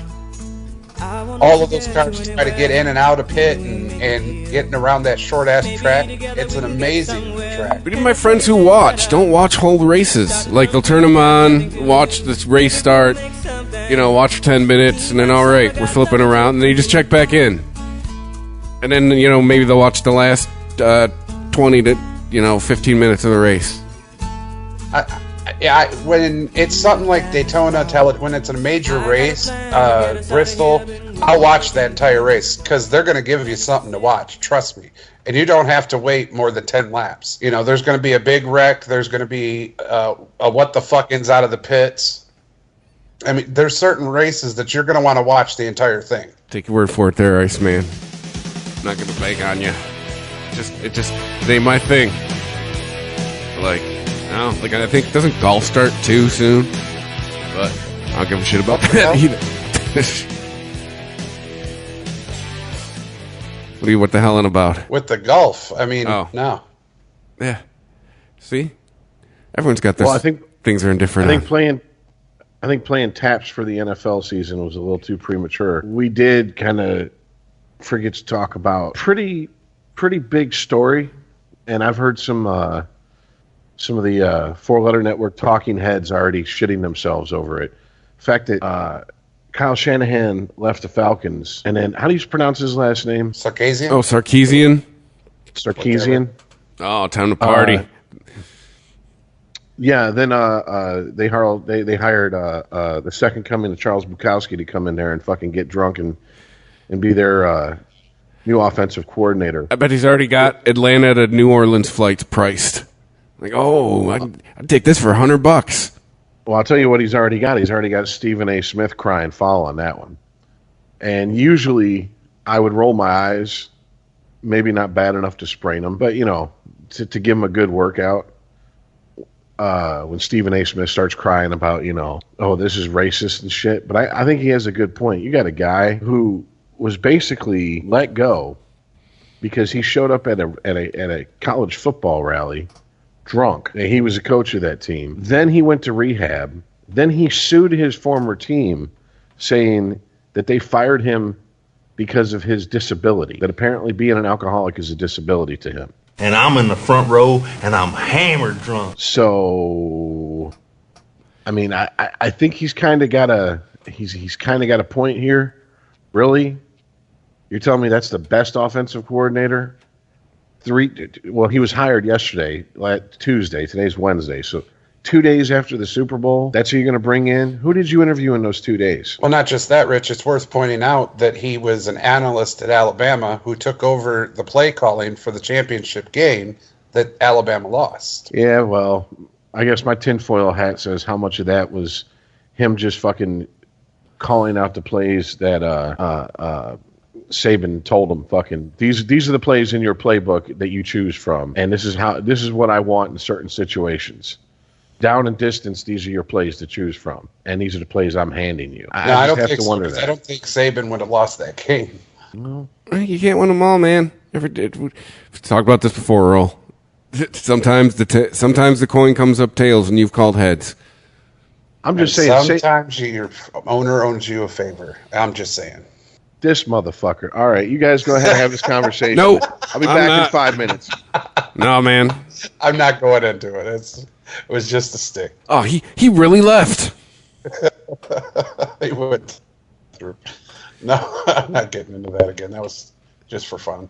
But no, I definitely don't think he's qualified, the most qualified. How in the hell are you going to bring that guy in when you were that close to winning a Super Bowl? Oh, man, the NFL seems to, at least in the last few years, with the iron hand and the code of ethics that Goodell wants to run the league with, it seems to be a place for you to run when you've done some shady shit in college, no problem. I mean, Pete Carroll's the number one example that I always get from that. Right. For USC, and now Sarkisian running to the Falcons. I do want to kind of point out and give a big up to John Lynch in San Francisco. Like, when's Tressel going to show up in the NFL? Give that a couple more years. He'll show up somewhere. We covered that last week, man. My question is, what happened to the Rooney Rule? If they were replacing coaches, assistant coaches, and offensive and defensive coordinators, I thought because of the Rooney Rule, they had to interview at least one quote-unquote minority candidate for the position. This is Atlanta. Maybe they just ran outside and grabbed a black guy real quick. Hey, you, come here. Want to interview for a job? All right. It is the ATL. Yeah. They called up Andre 3000 and said, hey, you want to come in for an interview? And he said, all right. Yeah. Yeah, okay. No, but I mean, I think it's a valid bitch. You're going to, look, if you've listened to other podcasts on this network, I'm not shy about it. I've had my problems with the bottle before. And I'm all for giving second chances, third chances, whatever. Okay, but honestly, I mean, dude, you show up drunk at your job? Yeah, that's a problem. And it's not like you're a fucking, telemarketer. Bartender. Yeah, a bouncer. A stripper somewhere. You know what I'm saying? And these are jobs that are highly coveted, and there is a finite amount of them. And what has he done? What has he done to give him that basically pass to where, yeah, welcome to the defending NFC Championship fucking Falcons. Enjoy your stay with us. I can't. But that's what I was saying with John Lynch. To make a move and get a head coach that was in the last year's Super Bowl, I mean, you're shaking some shit up, Bubba. I think that was pretty much a given that he wasn't going to be there next season. One way or the other. It's kind of like Austin with here in Detroit. I'm surprised he hasn't been snatched up by another team yet. Because, I mean, you could argue, yes, it was the players around him or the players he had to coach that made him look like the defensive genius he was. But he managed that talent well, so give him a whole team, give him a shot at it. I mean, how many head coaching positions are open right now? A lot. A couple of them now, because Jaguars got filled and John Lynch just hired the Atlanta coach. So okay, so four. Okay. Still quite a few. Denver's looking for a coach, right? Still, because Kubiak retired. Which, man, That's going to be, Denver. Oh, I feel sorry for you. Sorry for you, Denver Broncos, because you're going to be 2 years out of a championship and your team's going to be in disarray. But well, and DeMarcus Ware's a free agent. There goes the other half of your defensive line to let Von Miller have free reign. Yeah, but once again, you take a guy like Terrell Austin, you stick him with a team who's known for their defense, like Denver. I mean, yeah, and let's be honest, Elway's going to give him the pieces he needs.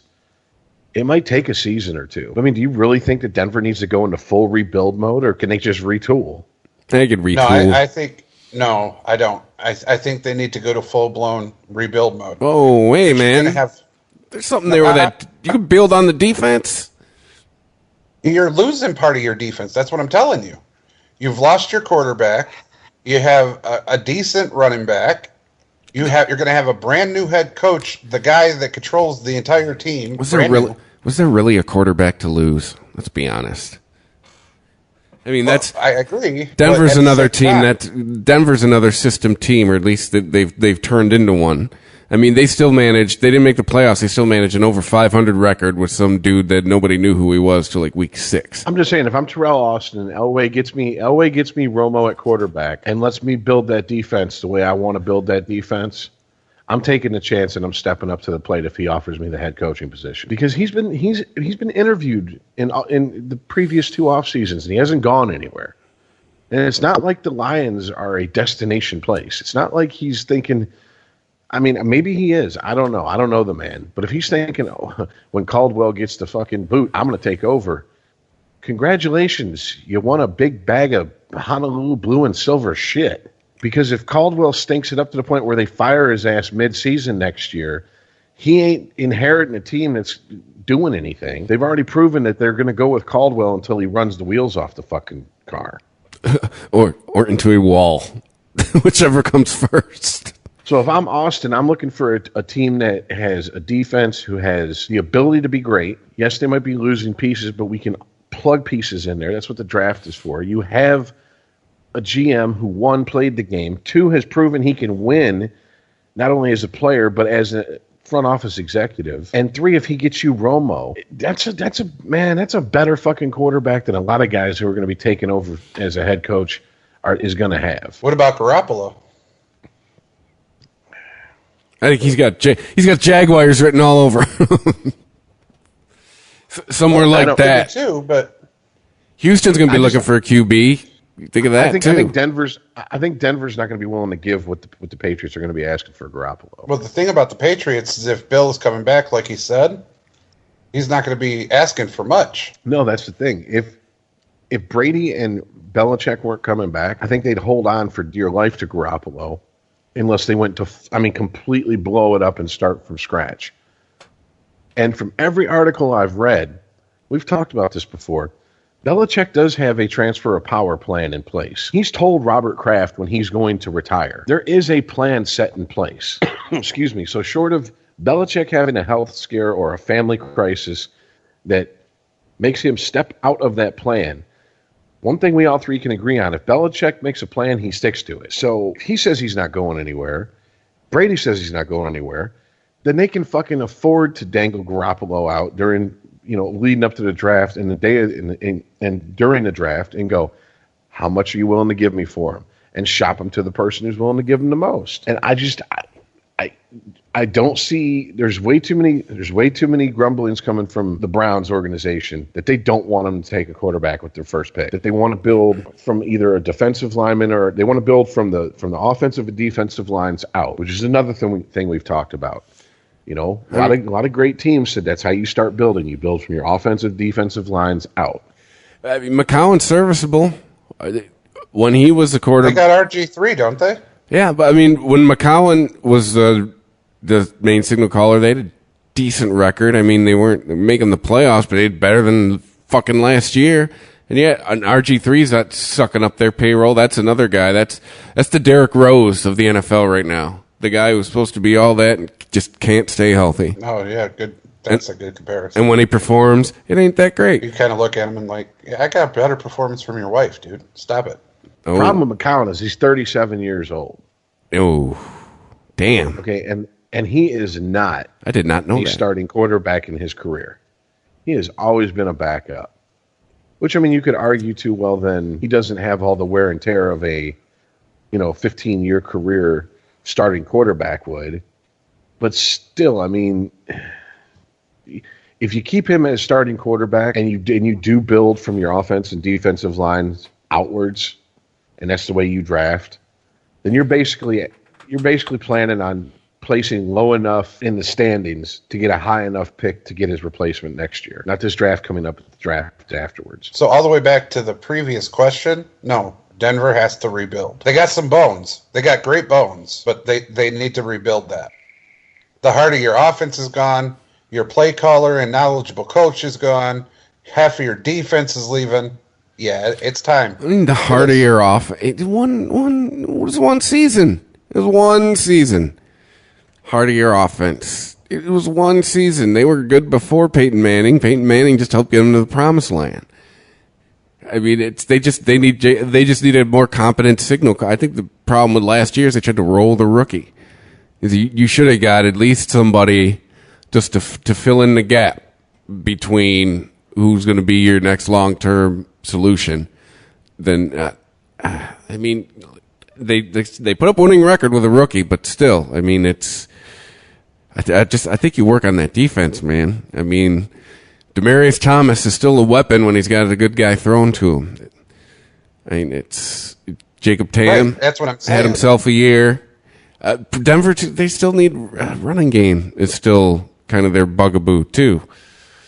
But I think there's some things. I don't think you blow it up. I think you build on it. But I mean, either way, whether they blow it up and do a full from the ground up rebuild or they do a retool. I mean, I don't see Denver being a fucking Super Bowl contender next year. I don't see them being a Super Bowl contender the year after that. I mean, not like in the same breath as, the Patriots. Not unless they make the right moves. Every year they have Bill and Brady. Unless Denver makes the right moves, I agree with that statement. But where they're at right now, no, you will not be in the Super Bowl conversation for a while.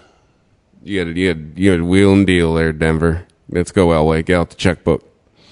Yeah, but we said that last week, though. This season, Detroit Lions could actually be relevant if they spend any kind of money. But they have to make that move. And I'll give it to you, if they don't make the move this year, I don't ever really see them being a big stake in the NFL. Should we make our way too early predictions for next season?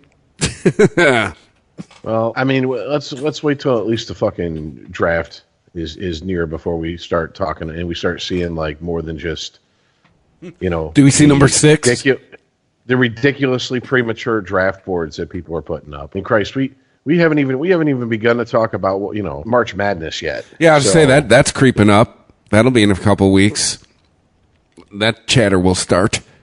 I'm gonna have to do something for the first time in my 39 years on this rock sucking wind, which is actually fill out a bracket.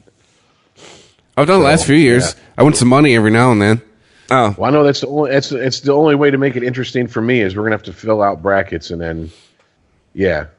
Then we're gonna see. Then we're gonna see if Mr. ICEman's a one sport wonder or not. Okay, all right. I see how you play there. Hey, man, he's got a point.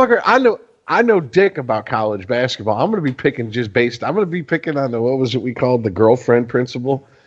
Okay, so if the Lions are playing the Tigers, who would win in that fight? I think a lion would take a tiger, so I'm gonna put the Lions. No, isn't that the Lisa Simpson principle? Wasn't that how Lisa Simpson was picking winners for Homer at some point in the early Simpsons? And he found out she was He found out and he was like, really? Yeah, no. The girlfriend principle is if you're picking, you go by whose uniforms you like better. Yeah. Which color scheme do I like the best? Or who is the best looking guy on the team? I have a few. Hey, I have found that picking on legacy can work out for you. Because there was one year or something I picked UConn. I picked UConn or Kentucky or something one year, and they were a long shot, and they won. People were like, man, what the fuck? I was like, I don't know. I just went based on their rep. Like, see, exactly. and my problem with that one, Rich, is my wife actually loves her Kansas teams. So I'm going to be having to pick the Shock and KU and Jayhawks. State. Yeah, that's KU. Well, anyways, that's still a few weeks away here. Other coaching news, I was kind of shocked by this. Boston Bruins fired their head coach. The good news is you're fired. Yeah. Claude Julien got the axe after 10 seasons and one Stanley Cup. Is it because they're like one game out of playoff contention right now or something like that? Like, hey, you gotta, you gotta go. They're still in contention. Apparently, the rumor mill is there was some bad blood between the GM that came in a couple seasons ago and Julien, and it seems that what usually ends up happening is when a GM comes in and goes, okay, we're gonna let your rep carry you for a few seasons. The first sign of any cracks in the dam, they throw them under the bus. And to me, it seems like this is what happened here. Now, what's interesting is that you got, this is a Hockey News article by Jared Clinton, and he's talking about places 5 potential destinations for him. And this is where it gets interesting. All right. Is Detroit on that list? First one's Vancouver Canucks. I'll get to it. Now, the Canucks, the interesting thing about them is that they're kind of on the decline. They're not the deepest team in the league by any means.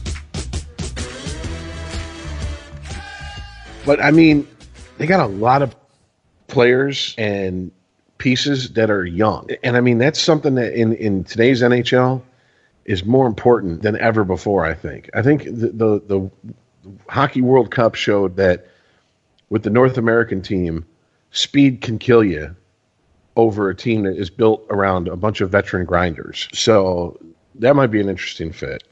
And then one of ICEman's old teams, only because of who they had in goal at one point, Dallas Stars. His Lindy Ruff's contract's up at the end of the season. Stars, it was a good team though. No, it was. I can't shit on it. I mean, dude, they had the best scorer in the history, American scorer in the history of the NHL on their team, and they had Brett Hall. I knew that was coming, and Brett Hall. I knew it was coming. Mike Modano and Brett Hall. Well, no, because they're both American, but I mean, Mike Modano stats speak for themselves. Brett Hall's no slouch, but he's not the highest scoring American-born player ever. Right. That team was just meant to be. They had Zubov, Lettinen. It was a badass team. Oh yeah, they were stacked. But yeah, Lindy Ruff's contract's going to be up. Their goaltending's blue line is, defense core isn't all that great. I mean, to me, the only reason to go there is if it's a purely just you want a named coach to try to draw in talent. That's my guess at why they would bring him in there. Third pick for this guy from the Hockey News brings up is the Islanders, which is interesting because the Islanders might not even be the Islanders in another season. Who need a stadium? Exactly, yeah. And Doug Wade is their intern head coach right now. Ooh. Speaking of another American-born, player who was no slouch. And I mean, they're in contention for a wild card spot. So did they pull the trigger and go, okay, we're going to go with a proven Stanley Cup winner, or do they stick with a coach who's clawing them back into playoff contention? So that'll be that'd be interesting to see where that works out. This one I don't get. I don't understand why Florida fired Gerard Gallant. I really don't. They're not that far out of the playoff picture. They're not that great of a team. I mean, Christ, they have Jaromir Jagr on their team. Wow. That should tell you something. Exactly. He's not a coach. No, he's in fact that man still hits hat tricks. 44 years old. He's still playing at a high level. All right, Chelios, knock it off. Oh, dude, it's like far past Chelios, man. I couldn't believe that. And then I sat and watched a game with him in it, and I'm like, oh, good hell. It's like he doesn't age. It's like a Morgan Freeman type shit. It's like, are you ever going to grow old? He's like Benjamin Button. Yeah, it's like, kind of. It's like, to me, I don't think of Jágr as 44. I think of him as perennially 38 years old. Like, Morgan Freeman has been the same age for the last 20 years. So is Jaromir Jágr. He's just been... That's I'm saying. Morgan Freeman was old when I was a kid. And he looks the exact same. I guess there's a lot of people that can fall into that. Like, Sean Connery is one of those people who seems to be who has been the same age my entire life. Sam Elliott. Parents. Yeah, him as well. Like, dude, have you ever not been old as fuck with a mustache? Exactly. Yeah, and gray hair. Yeah. His hair is the exact same color as it was in Roadhouse, and that was 30 years ago. He started going gray when I started going gray, when he turned 18, man. That's the only way I don't think I can explain. What's fucked up is in the movie The Incredible Hulk, he looks younger than he did when he played Roadhouse. Oh man, look at my love. Huh. It might have been a little Hollywood makeup in Roadhouse, because I think they liked him for his gruff demeanor and voice, but they really wanted an older man, but they just said, fuck it, we'll throw some makeup on him. Don't shave for like a week. You'll be good. But with that, Rich, and when he was in his prime, I guess, I don't know if he's still in his prime, he might be, Jágr, that is, I still like a good backstop. You got to have a great goalie. You can coach all day, you can score all you want with, Crosby and them, but if you have a goalie that's a stone wall, I don't care who you got on your team. Well, that's the issue with a lot of these teams that this article's naming. I'm not seeing any like slam dunks, especially Florida. Okay, Florida fired Gallant under some really strange circumstances. I mean, they were on the road and basically fired him, and he still he had to take a taxi and shit and find his own luggage, and it was crazy. It was not like something you would expect for a head coach from one of the big four sports when he gets fired. So, I mean, if that is now, and everybody who is looking at that position to be a head coach for the Panthers, they have to look at that. I mean, if they'll fire their head coach like that, what kind of job security do they really have once they get down there? Especially as it says in the article flat out, you can't count on job security if there's any stumbles down the line. Well, of course you're going to have stumbles when you take over a team. You've been with another franchise for 10 years. You've basically had it the way you wanted it up to the last few years when the Bruins brought in a new GM. So it's going to make it hard for a coach to come in, unless he's just giving carte blanche over the entire team. And I think those days are pretty much done. I honestly do. Now, the last one I'm just going to go ahead and quote the article verbatim here. It's the Golden Knights. It's Vegas's team. That'll be the expansion team this next year. All right. So George McPhee is their GM. He wants someone with experience and can immediately command respect. Well, I mean, Julian fits that bill to a T. And here's where I'm going to quote the article. Under pros, it says, one of Julian's comments shortly before he left the Bruins was that the team didn't have enough talent to play poorly. Think about that. That's your head coach saying, yes, exactly. Think about that. Dude. So that's a LeBron James move right there. But that was not directed. But hold on a sec. That was not it. And here I'm going to continue with the quote for the pros. Why Julian should go to the Golden Knights. We won't go so far as to call that a shot at Boston GM Don Sweeney, but it was certainly a sign that Julian wasn't all that excited about the level of game-breaking skill the club had. If he goes to Vegas, he's going to have at least a partial hand in helping build the team. He's not taking over a failing roster, but instead stepping into the unknown. Plus, the expansion draft format promises to give Vegas a chance at being competitive as early as next season. So that kind of speaks to what I was saying, to where as a head coach who's proven himself to be a Stanley Cup winner, the new GM comes in and says, I don't give a shit, we're going to do it this way, and he starts building the team the way he wants it built. And he sees a team that had a ton of talent. Now you have aging talent. I mean, Zdeno Chara is not getting any younger. He's a fucking specimen out there, like 6'7", 6'8", whatever he is, on the blue line. But I mean, Christ, dude, he was drafted by the Islanders back in '98. I guess I need some context here. Is there going to be a team that's moving to Vegas, or are they just setting up shop? No, it's a flat-out expansion team. They're going to have an expansion draft and everything. Okay. Now, under the cons, it says a chance of being competitive isn't quite the same as actually being competitive. There there are certain to be growing pains in Vegas. While the Bruins may not have had the best depth around, the Golden Knights are going to be hard up to have any standout skill players. There won't be a Brad Marchand. There's not going to be a reliable two-way player like Patrice Bergeron. And good luck finding the goaltender like Tuukka Rask in the expansion draft. If Julian wants a roster that can challenge for the playoffs, it's going to take a few seasons in Vegas to make that a reality. Well, here's the interesting thing. Think about you can only protect certain players and a certain amount of players in the expansion draft. Right now, the Red Wings are sitting on 3 goalies. Jimmy Howard, who's the most expendable, arguably. And I believe he's like 32, 33. So he's getting a little long in the tooth. But that's not a bad starting point to get one of your 2 goalies for a team to start off at. Well, the other thing I lean to think of when I think of Las Vegas is there are a lot of people that were unknown at one point. Everybody's unknown at one point. Steve ICEman, everybody. So if you have an experienced coach like him that can recognize that there is that talent, all he needs is the right line. And they give him the carte blanche to actually control the roster enough to bring talent he thinks in.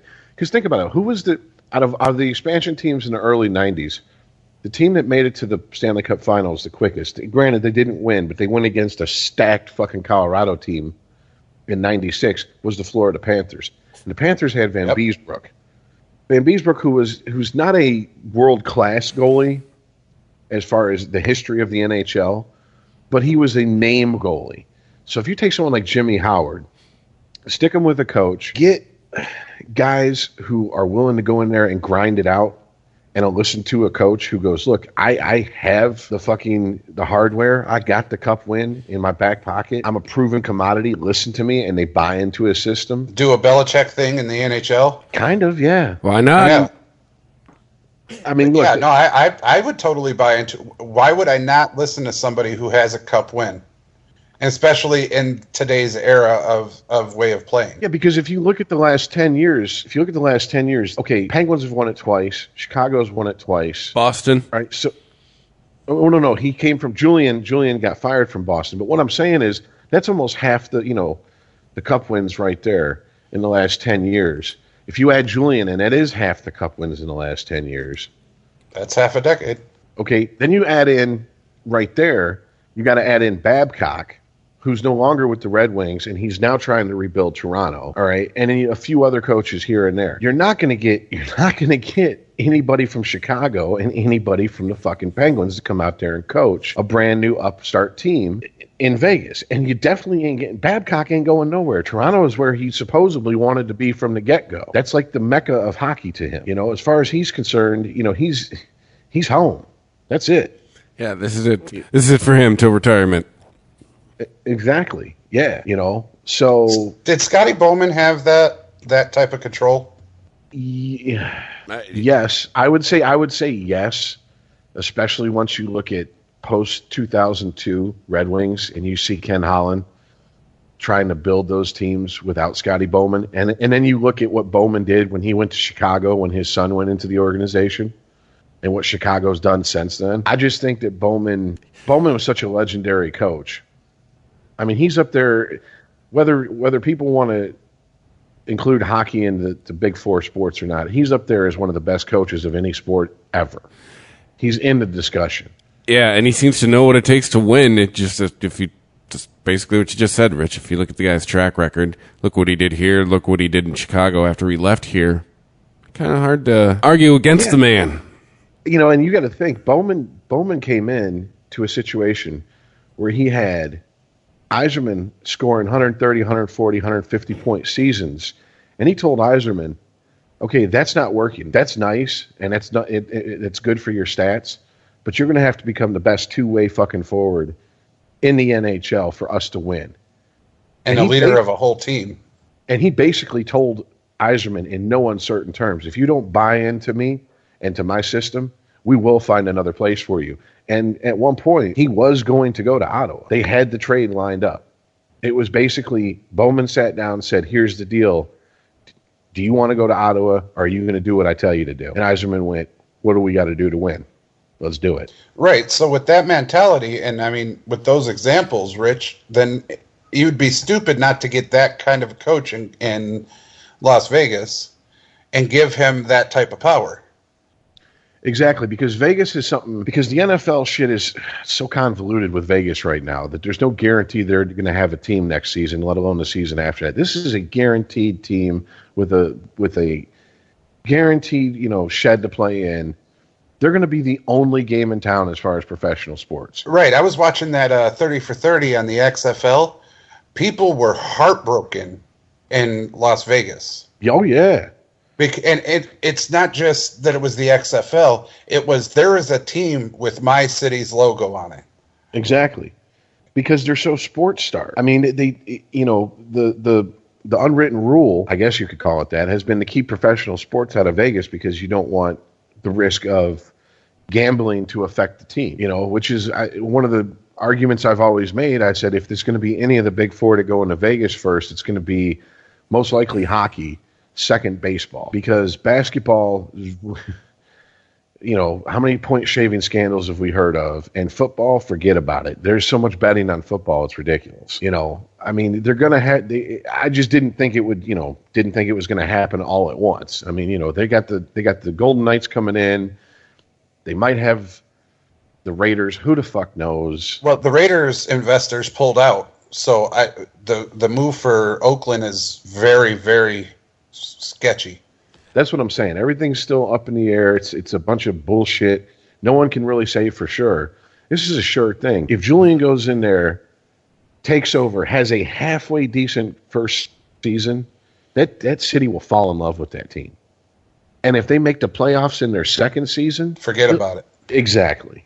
And that's their chance to dig their claws into that city before the NFL gets in there. As far as I know, baseball and basketball isn't even looking to go to Vegas. So the only competition they have is football. And honestly, once football gets there, it's game over, because no matter, you can call baseball America's pastime, we are a football country. That's just all there is to it. But yeah, the numbers don't lie. I mean, you look at the numbers of the Super Bowl compared to the World Series numbers. I mean, well, minus this year because it was the Cubs.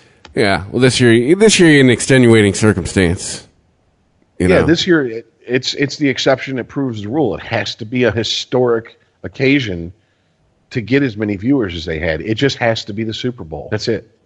It just has to be the Super Bowl. It's like that Marshawn Lynch shit I sent, the Skittles spot I sent you, or the little mini film they made of him going to Scotland. People over there who probably couldn't even tell you what a fair catch is know what the fucking Super Bowl is. Can tell you when it is. It's Super Bowl Sunday, Yeah, and on that, what the hell was up with the commercials, man? There was like one or two that were like, aha, that's funny. The rest were like a shot at Trump, I think. It was terrible. It's dude. I'm sorry. Hold on a second. I'm looking around because I thought we were talking about hockey for a second. Well, go ahead. No, you mentioned the commercial with Marshawn Lynch, and I was thinking about those commercials, and that's part of the biggest draw. Until like the halftime show performance, you don't want to leave because fuck the game. There's so many commercials that make you laugh. And this year was just like, what the fuckins, man. Maybe okay. I mean, well, whatever. We've pretty much covered the NHL shit. And unless Chris, you got anything to add, I think we've all had our say about it. No, I'm good. All right. So I'm just going to say this, right? I'm pretty much useless in this commercial conversation because maybe it's because I'm getting old and cynical. I don't think there's been many good Super Bowl commercials in the last 5 years. You could even stretch it back another 10 if you want. Well, it's good because they put them out instead of having to wait for Sunday now. They put them out like I think the week before, and they just put them out online. So I think that's what's happening there. It's like with everything else in this country, it's shifting to online. Doritos didn't even make a Super Bowl commercial this year. Yeah, we're all aware of Doritos. Can you feel the electricity? Yeah, I know, right? I'm just saying it's become part of the stick that is the Super Bowl, and they just ultimately failed this year. Well, too, we're also in this climate of, Bill Maher talked about it a couple weeks ago, even buying a chicken sandwich now, you can inject politics into it, so it's just, I really didn't even, when the commercials were on, it was when I was getting another beer, or it was time to do a shot. Or okay, getting I'm another just saying, pork and Rich, slider. you're gonna have to back me up on this one. If you haven't seen it, you got to find it. It's for Bay Water or By Water, BAI Water. Oh, by and it was Justin Timberlake. I think I saw that one. Yes, but it was Christopher Walken singing the lyrics of NSYNC. I was dying. I'm like, that's just too much. I can't even right now. Oh, you and all the 13-year-old girls in the country just couldn't even during that commercial. No. It was more Christopher Walken singing NSYNC. But he was saying it. He wasn't singing it. He was saying it as. And he was sitting next to Justin Timberlake while doing and then it. It pans over and there's Justin Timberlake. I was cracking up. I don't want to make it tough. I just want to tell you that. There you go, Earl. I've had enough. It might sound crazy, but it ain't no lie, baby. Bye.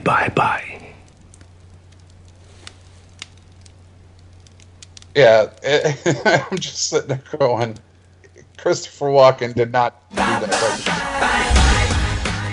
Yeah, he did. Right next to Justin Timberlake. Well, I will admit, the guy at least has a sense of humor about himself. Yeah. Something like that proves it. Who, Walker or Timberlake? Yes, both. But mostly Timberlake. Let's go there. I knew the first time I saw Justin Timberlake was going to host Saturday Night Live. I actually called a buddy of mine and was like, dude, are you going to watch this? And he's like, man, I don't want to watch that pubic head motherfucker. I'm like, dude, I'm going to tell you what. It's either going to be a train wreck or it's going to be hilarious.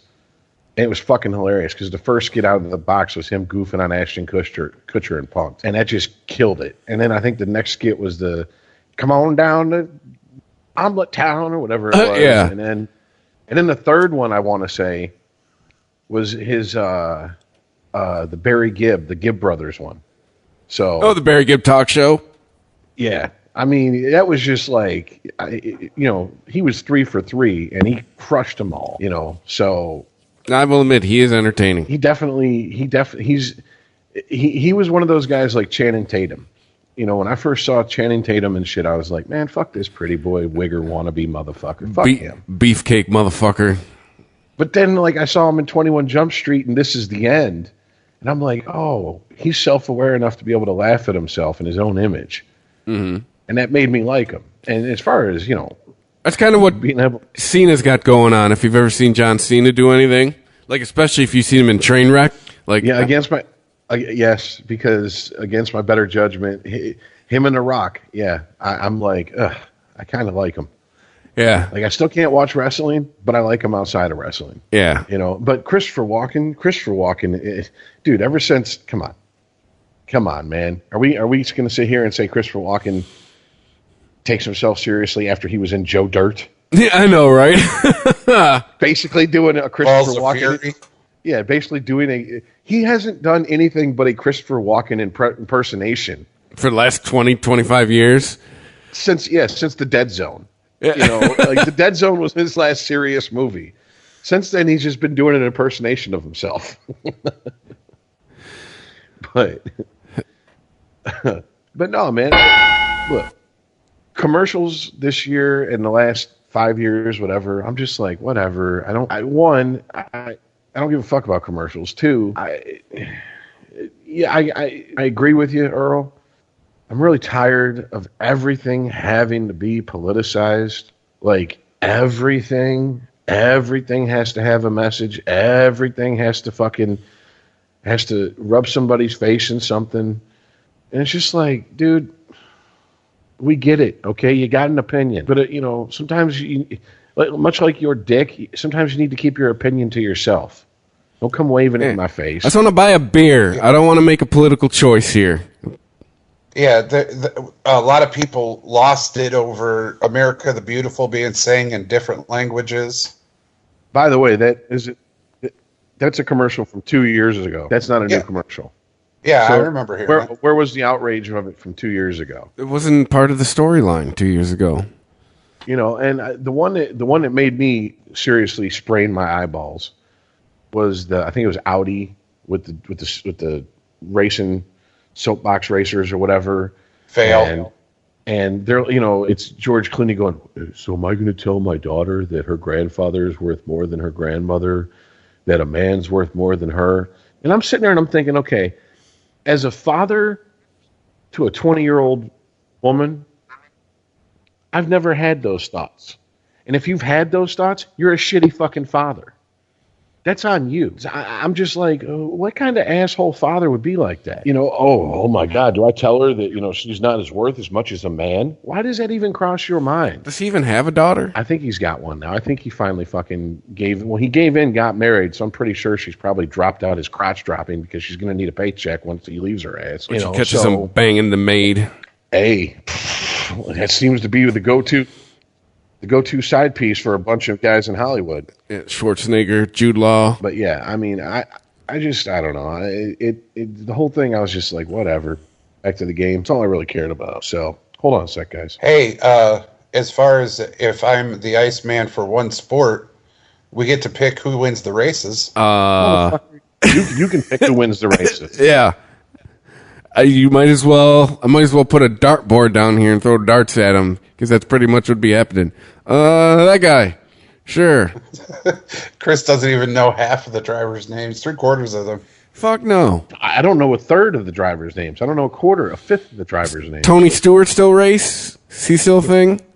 Smoke, yeah, he's still a thing. Jeff Gordon retired. Didn't talk about how he ran over a guy and killed him and got away with it. You didn't talk about that? Were we even on when it happened? Probably not. That was like a couple years ago, wasn't it? Yeah.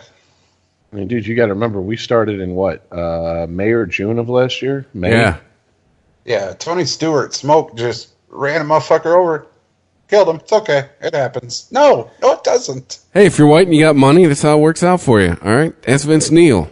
Yeah, I was about to say, him and Vince Neil. Neil. That was terrible. And Matthew Broderick.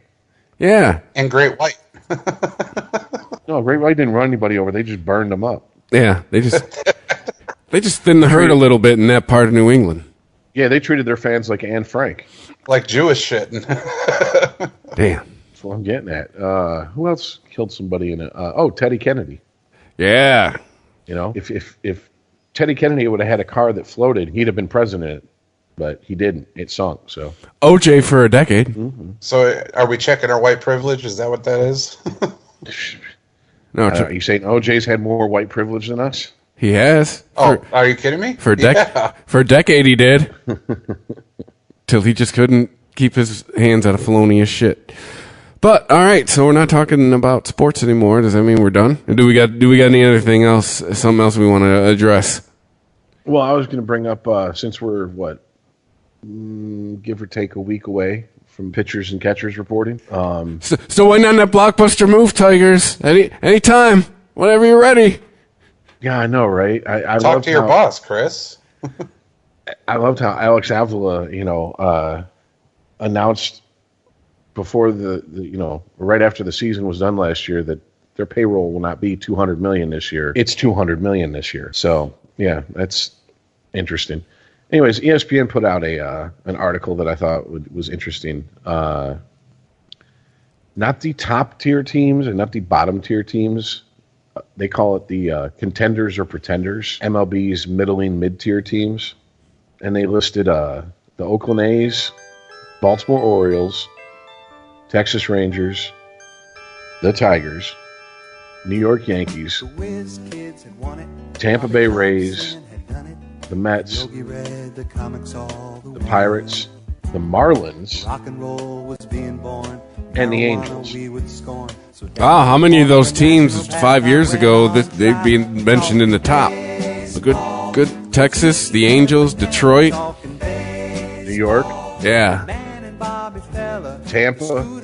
You can make an argument for Tampa. Tampa was when they had Joe Madden. They were making a strong run at staking their claim down there. Mm-hmm. But yeah, I was just wanting to get you guys' feelings out of all those teams. Which ones do you think has any chance of entering the top tier this season? Let's. Did you say Houston? No. Okay. Nope. I'll give them to you once more. You got the Angels, the Marlins, Pirates, Mets, Rays, Yankees, Tigers, Rangers, Orioles, and the Athletics. I'm going to say the Tigers and the Yankees just because of their owners. Mike Ilitch has never been one to be shy about spending money. And that's the same thing for Steinbrenner and the Yankees. Well, I mean, it's the Steinbrenner family, and it's pretty much the Ilitch family running the Tigers at this point. I'm sure if Ilitch if he wanted to make a blockbuster signing like he did with Prince Fielder, he would go above his GM's head and do it. But I don't think there's any type of signing like that to last minute. Holy shit, we're going to drop this much money on a guy to bring in this year. Here's the thing: if you look at the Tigers, I mean, they got declining players, but they're still named players. I mean, they got Kinsler, Cabrera, Vmart, Verlander, Francisco Rodriguez. Yeah, they're all in their 30s, but I mean, these are guys that can shake off a bad season and come back. Look at Verlander. A couple seasons ago, people were 100% sure Verlander was done. Yeah. And he came back strong last season. Kinsler's been nothing but steady. Prince Fielder's career is over with due to injury, but even before that, we clearly were the winners in that trade. So if he just plays what he's as well as he's been since the trade, that's a solid second baseman. Yeah, but with those two teams, Rich, I can't see them not being in the top tier. Steinbrenner that family's not, that city is not going to allow Yankees to not be a top tier team, to not be competitive. I know, but people, I think, still have it in their head that the Yankees are the Yankees. Yankees really aren't the Yankees anymore. No, the Yankees are kind of in a holding pattern. Like, I don't know, it seems to say Rod and Jeter went down, it just seems like kind of like,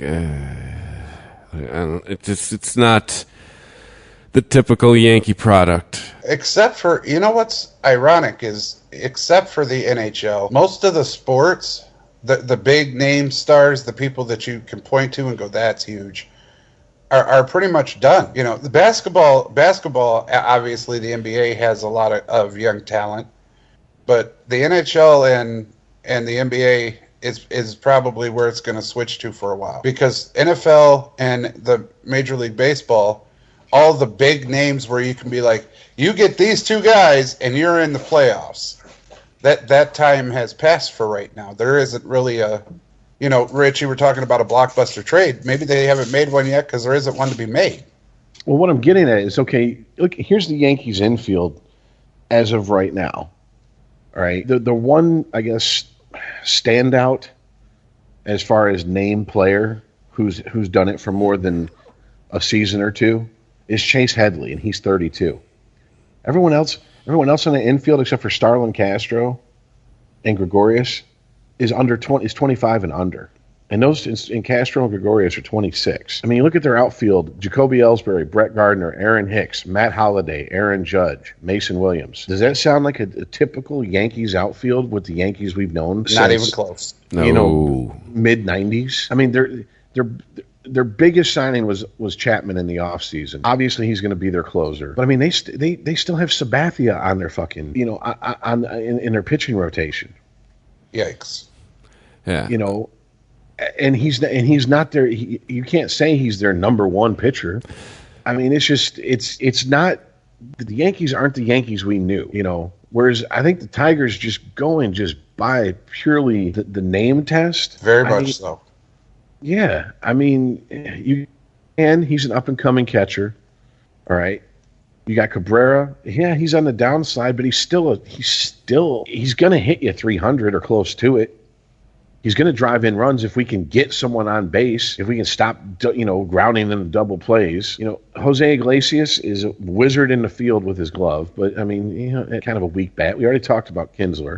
The problem is you get in the outfield, you got what? Tyler Collins, Justin Upton, and that's it. Your designated hitter is Victor Martinez. God knows what you're going to get from him. Fulmer was Rookie of the Year. You have Verlander. Verlander does what he did last year. He'll be fine. Zimmerman, he's only 30, but he needs to get back to the Zimmerman he was before we got him here. I mean, he didn't have a bad season, but wasn't the Zimmerman that was in in Washington playing for the Nationals. I mean, out of those two teams, I'd pick the Tigers to do arguably a little bit more, also because they really don't have anyone fucking with them in their division besides Cleveland. Yankees still have Boston to contend with. They got the Orioles to contend with. You know, they got the Blue Jays in their division. Yeah, but like I said, maybe there's not a blockbuster trade yet because there isn't one to be made. Not a lot of free agents are blockbuster tradable type thing. I mean, look at the Chicago Cubs, bro. There's not a huge talent on the Cubs, and they won the series. Yeah, but I think that has more to do with the process that Epstein put into motion, which is the same thing he did in Boston. I mean, he came in, basically cleaned house, and rebuilt that team in the image he wanted them, and it took him a few years to get there. You know, and yeah, it's young guys. It's not, you know, superstar players, but that's the whole point of Moneyball. Moneyball is to get the most value for your buck, not bang for your buck, you know, and that's what Theo Epstein's known for. So, I mean, I understand a $200 million payroll, you know, it's like, whew, God, that's spending a lot of money, but are those days, you know, slowly slipping away? Because what have honestly the Tigers won since they ballooned their payroll up to over $175 million in the last decade? Jack shit. They've been to the series twice. 4 years they made the playoffs in a row, but they haven't won anything. Yankees won in 2009, but I mean, you can almost argue that was more of a last gasp of a team who, you know, in the next few years you lost Jeter, you lost Rivera. I mean, it's, you know, I think payroll kind of blinds people, is what I'm saying. I mean, I out of those two, I would say the Tigers got a better chance of crawling up into the you know, the low end of the top tier of the teams in MLB. If I'm Detroit, I'm focusing more on the clubhouse. I'm looking for coaching, hitting coaches, pitching coaches, head coaches. That's where I'm going to be looking. Because if I look at the last two World Series, there isn't a name that's huge that's like, that's why they won. You guarantee you, if they didn't have that person, they wouldn't have won. It was a collective win. The Kansas City Royals, great players, a lot of them are great players, but it took them all to win. You know, Eric Hosmer's a great player, but he didn't win it by himself. You know what I'm saying? And like I already said with Chicago, there's not a huge name on Chicago at all. It was all done, like you said, Rich, with the general manager and the coaching.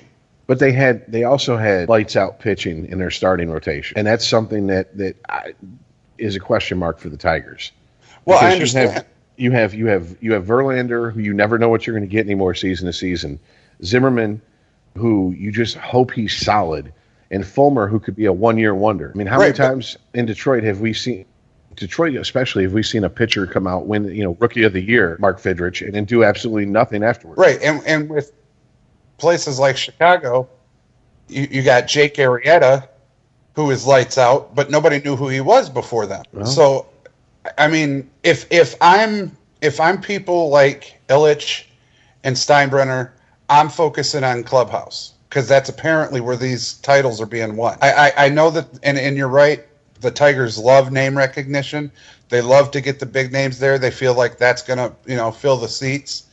But when it doesn't work out and we don't win the games and we don't get the title, you know, now you spend all this money for this huge contract that's going to last for 3-4 years or whatever, and nobody wants to come see them because they know they're going to be let down. So if you're serious about winning a title, start at the clubhouse. If you want to fill seats, get a name recognition guy. All right, well, to answer your question a long time ago, Rich, the Texas, I think, is who I'd see. I don't really think of them as a middling team, really. I mean, I had the article in front of me, and I was like, really? And then you go back and look at last year's standings, like, still, really? Like, Texas, I'd see busting out of that bunch. Maybe the Mets, I don't know. They kind of do their thing because they're the Mets, but I could see Bartolo Colon for the win. Texas busting out of that bunch, saying, middling team, fuck you. I mean, Texas has been to the playoffs a lot in the last decade. I mean, Texas also has Cole Hamels and Yu Darvish up at the, as a 1-2 punch beginning of the rotation. That's nothing to fucking sneeze at. It's another reason for me to say that as well. I mean, I think the stars have to align for Detroit to actually make some noise this season. I think the Yankees are as much in a rebuild as they'll admit because they're the Yankees, and they've now had 2 solid decades of ego telling them that we don't they're kind of like the Red Wings. We don't rebuild, we retool. Well, no, every team rebuilds at some point. You can call it a soft rebuild, a soft reboot, a retool, pretty it up any way you want. But I mean, the Yankees farm system isn't what it used to be. 2 decades of trading away your farm system at the trade deadline to bring in big name players, they'll do that to you. And it's the same thing with the Tigers. There's no help coming up through that fucking minor league system. There's no cavalry on the way. So Speaking of, I take it back. Max Scherzer. Holy shit. What about him? If you want to talk about lights out pitching, that cat has it. Yeah, Scherzer did the intelligent thing. Scherzer had, in his season before his contract was up, he had a lights out season in Detroit. He didn't take the money from Detroit.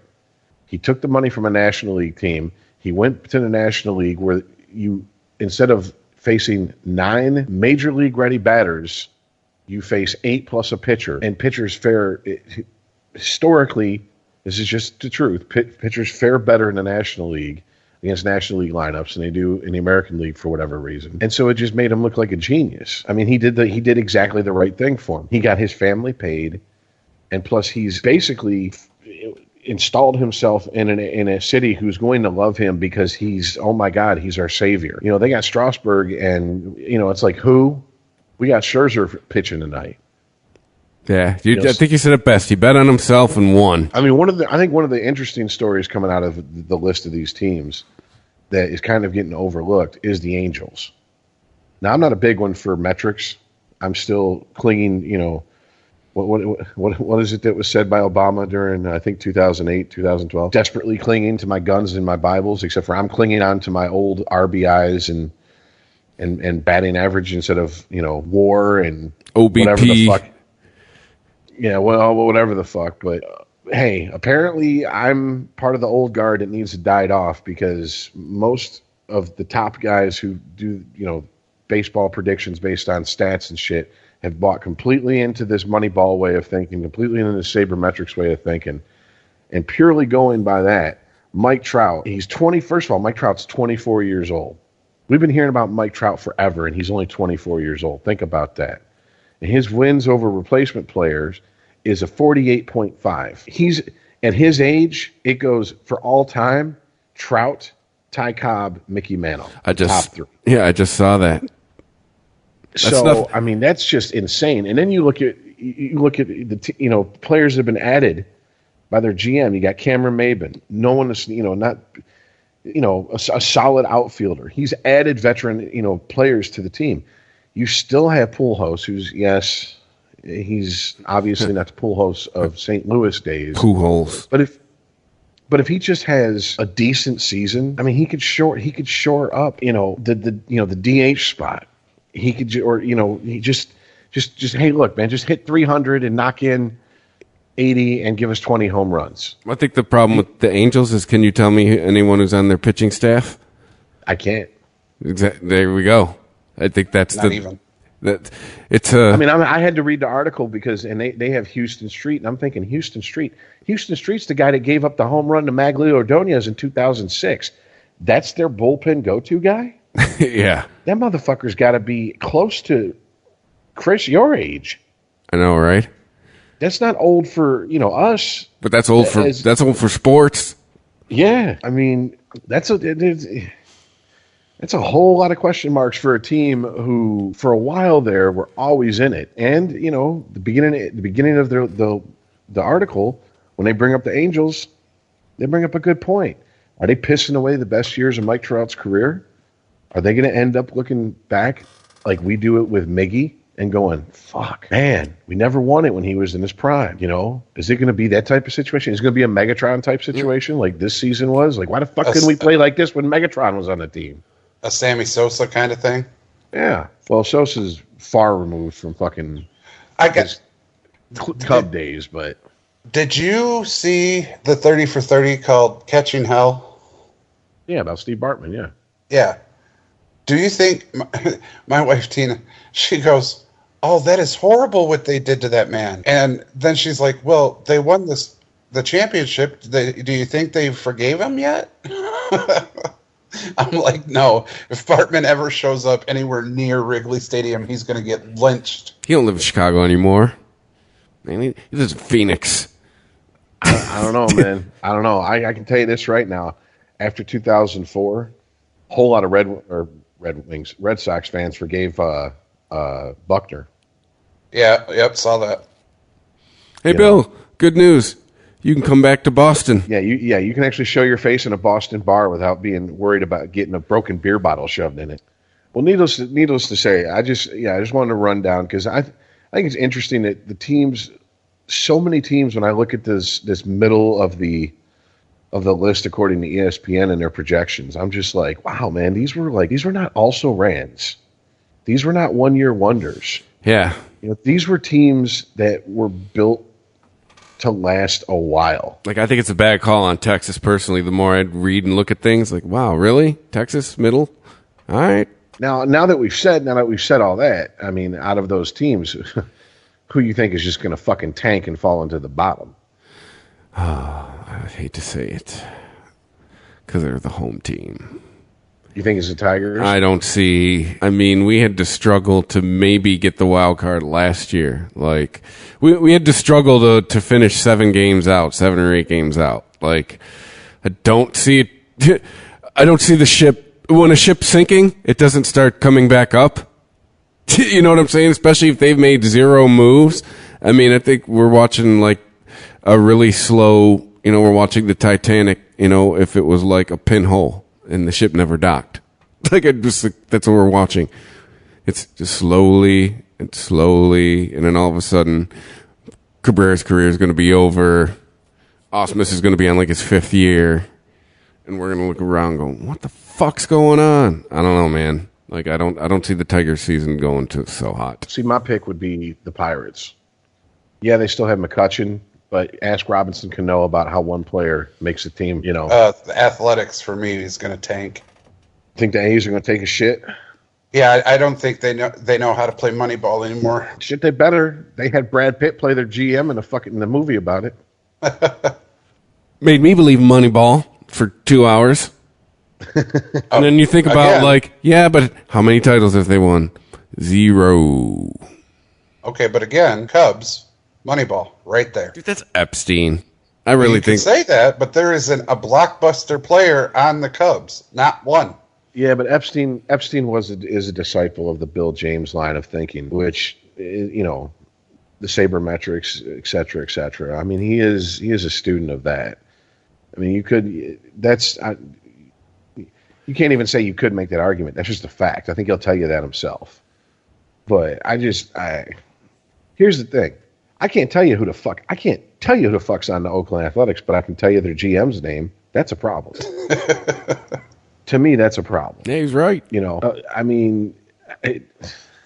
To not even have that one guy. I mean, Jesus Christ, even the Mariners have Robinson Cano. Like I said, Pittsburgh has McCutchen. So, I mean, it's just, to me, I think they're at the bottom end of the middling teams.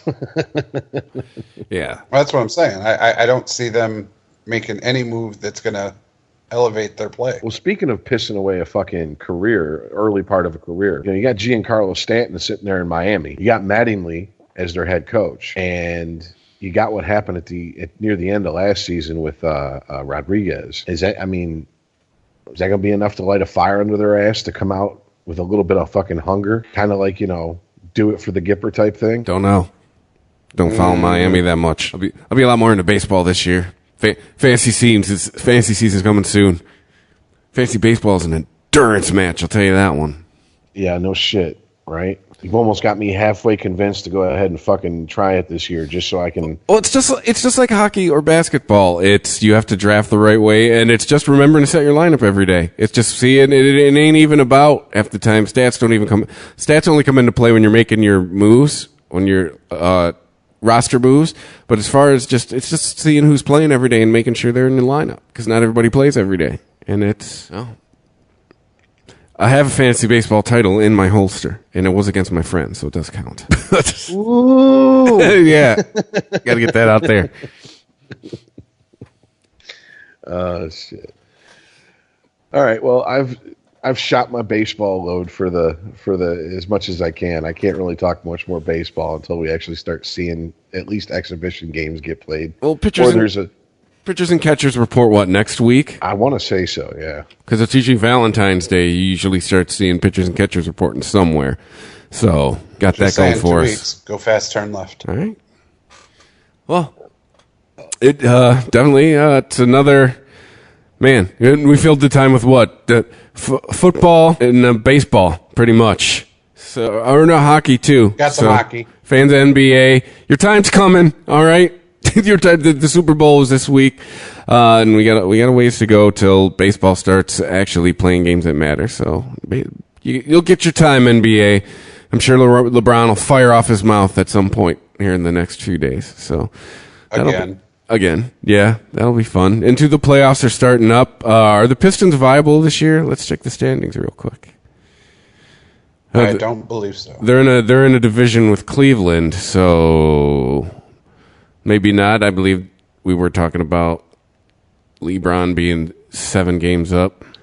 Well, Pistons would, if the playoffs started today, would be in that 8th playoff spot. So I'm not going to say the Pistons are in the best position of the 4 major teams here in Detroit to win a championship, but if the cards fall right, I think they can make the deepest playoff run out of any of the 4 teams right now. Yeah. I understand your point, and all I'm going to say is what I've said since the season ended. If the Lions make the moves, they could have a championship. Changing of the guard, everybody's retiring. You got Tom, but other than that, I mean, that's true. That's true. It's now or never. Rich, it really, really is. The reset was hit on his Lions boner. Now that the season's over, so we have that to look forward to too.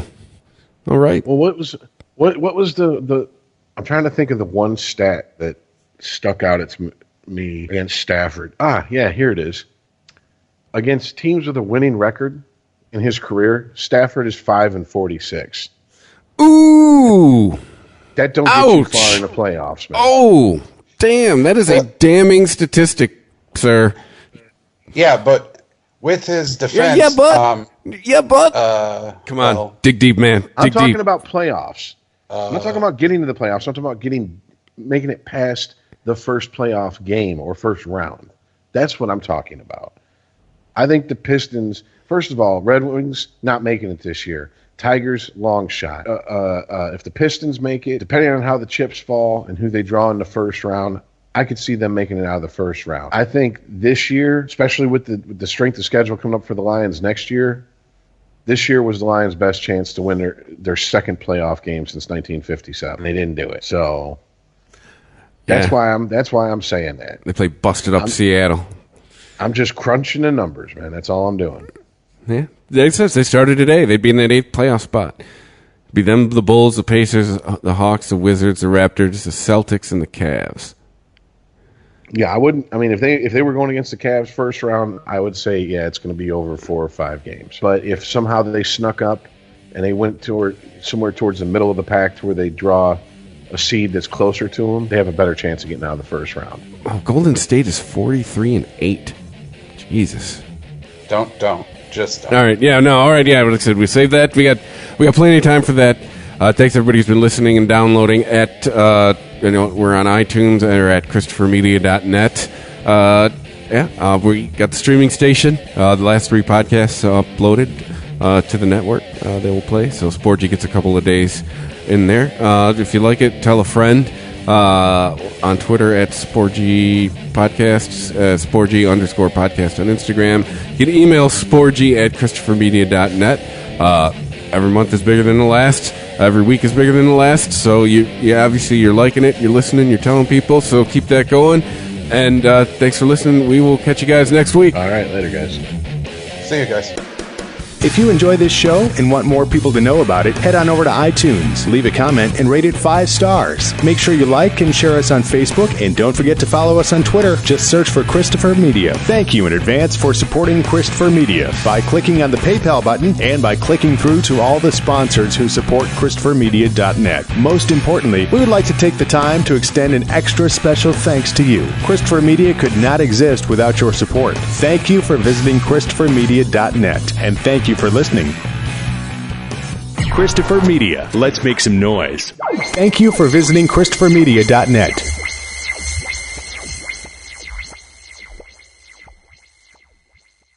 Hey, we get it. You don't want to be hearing a Progressive commercial right now, so let us tell you something you do want to hear. You are intelligent. You make all the right decisions. You were smart before smart was cool, and you made it cool again. You have a wealth of knowledge, and you are so very clever. I bet you already knew I was going to say that, you genius.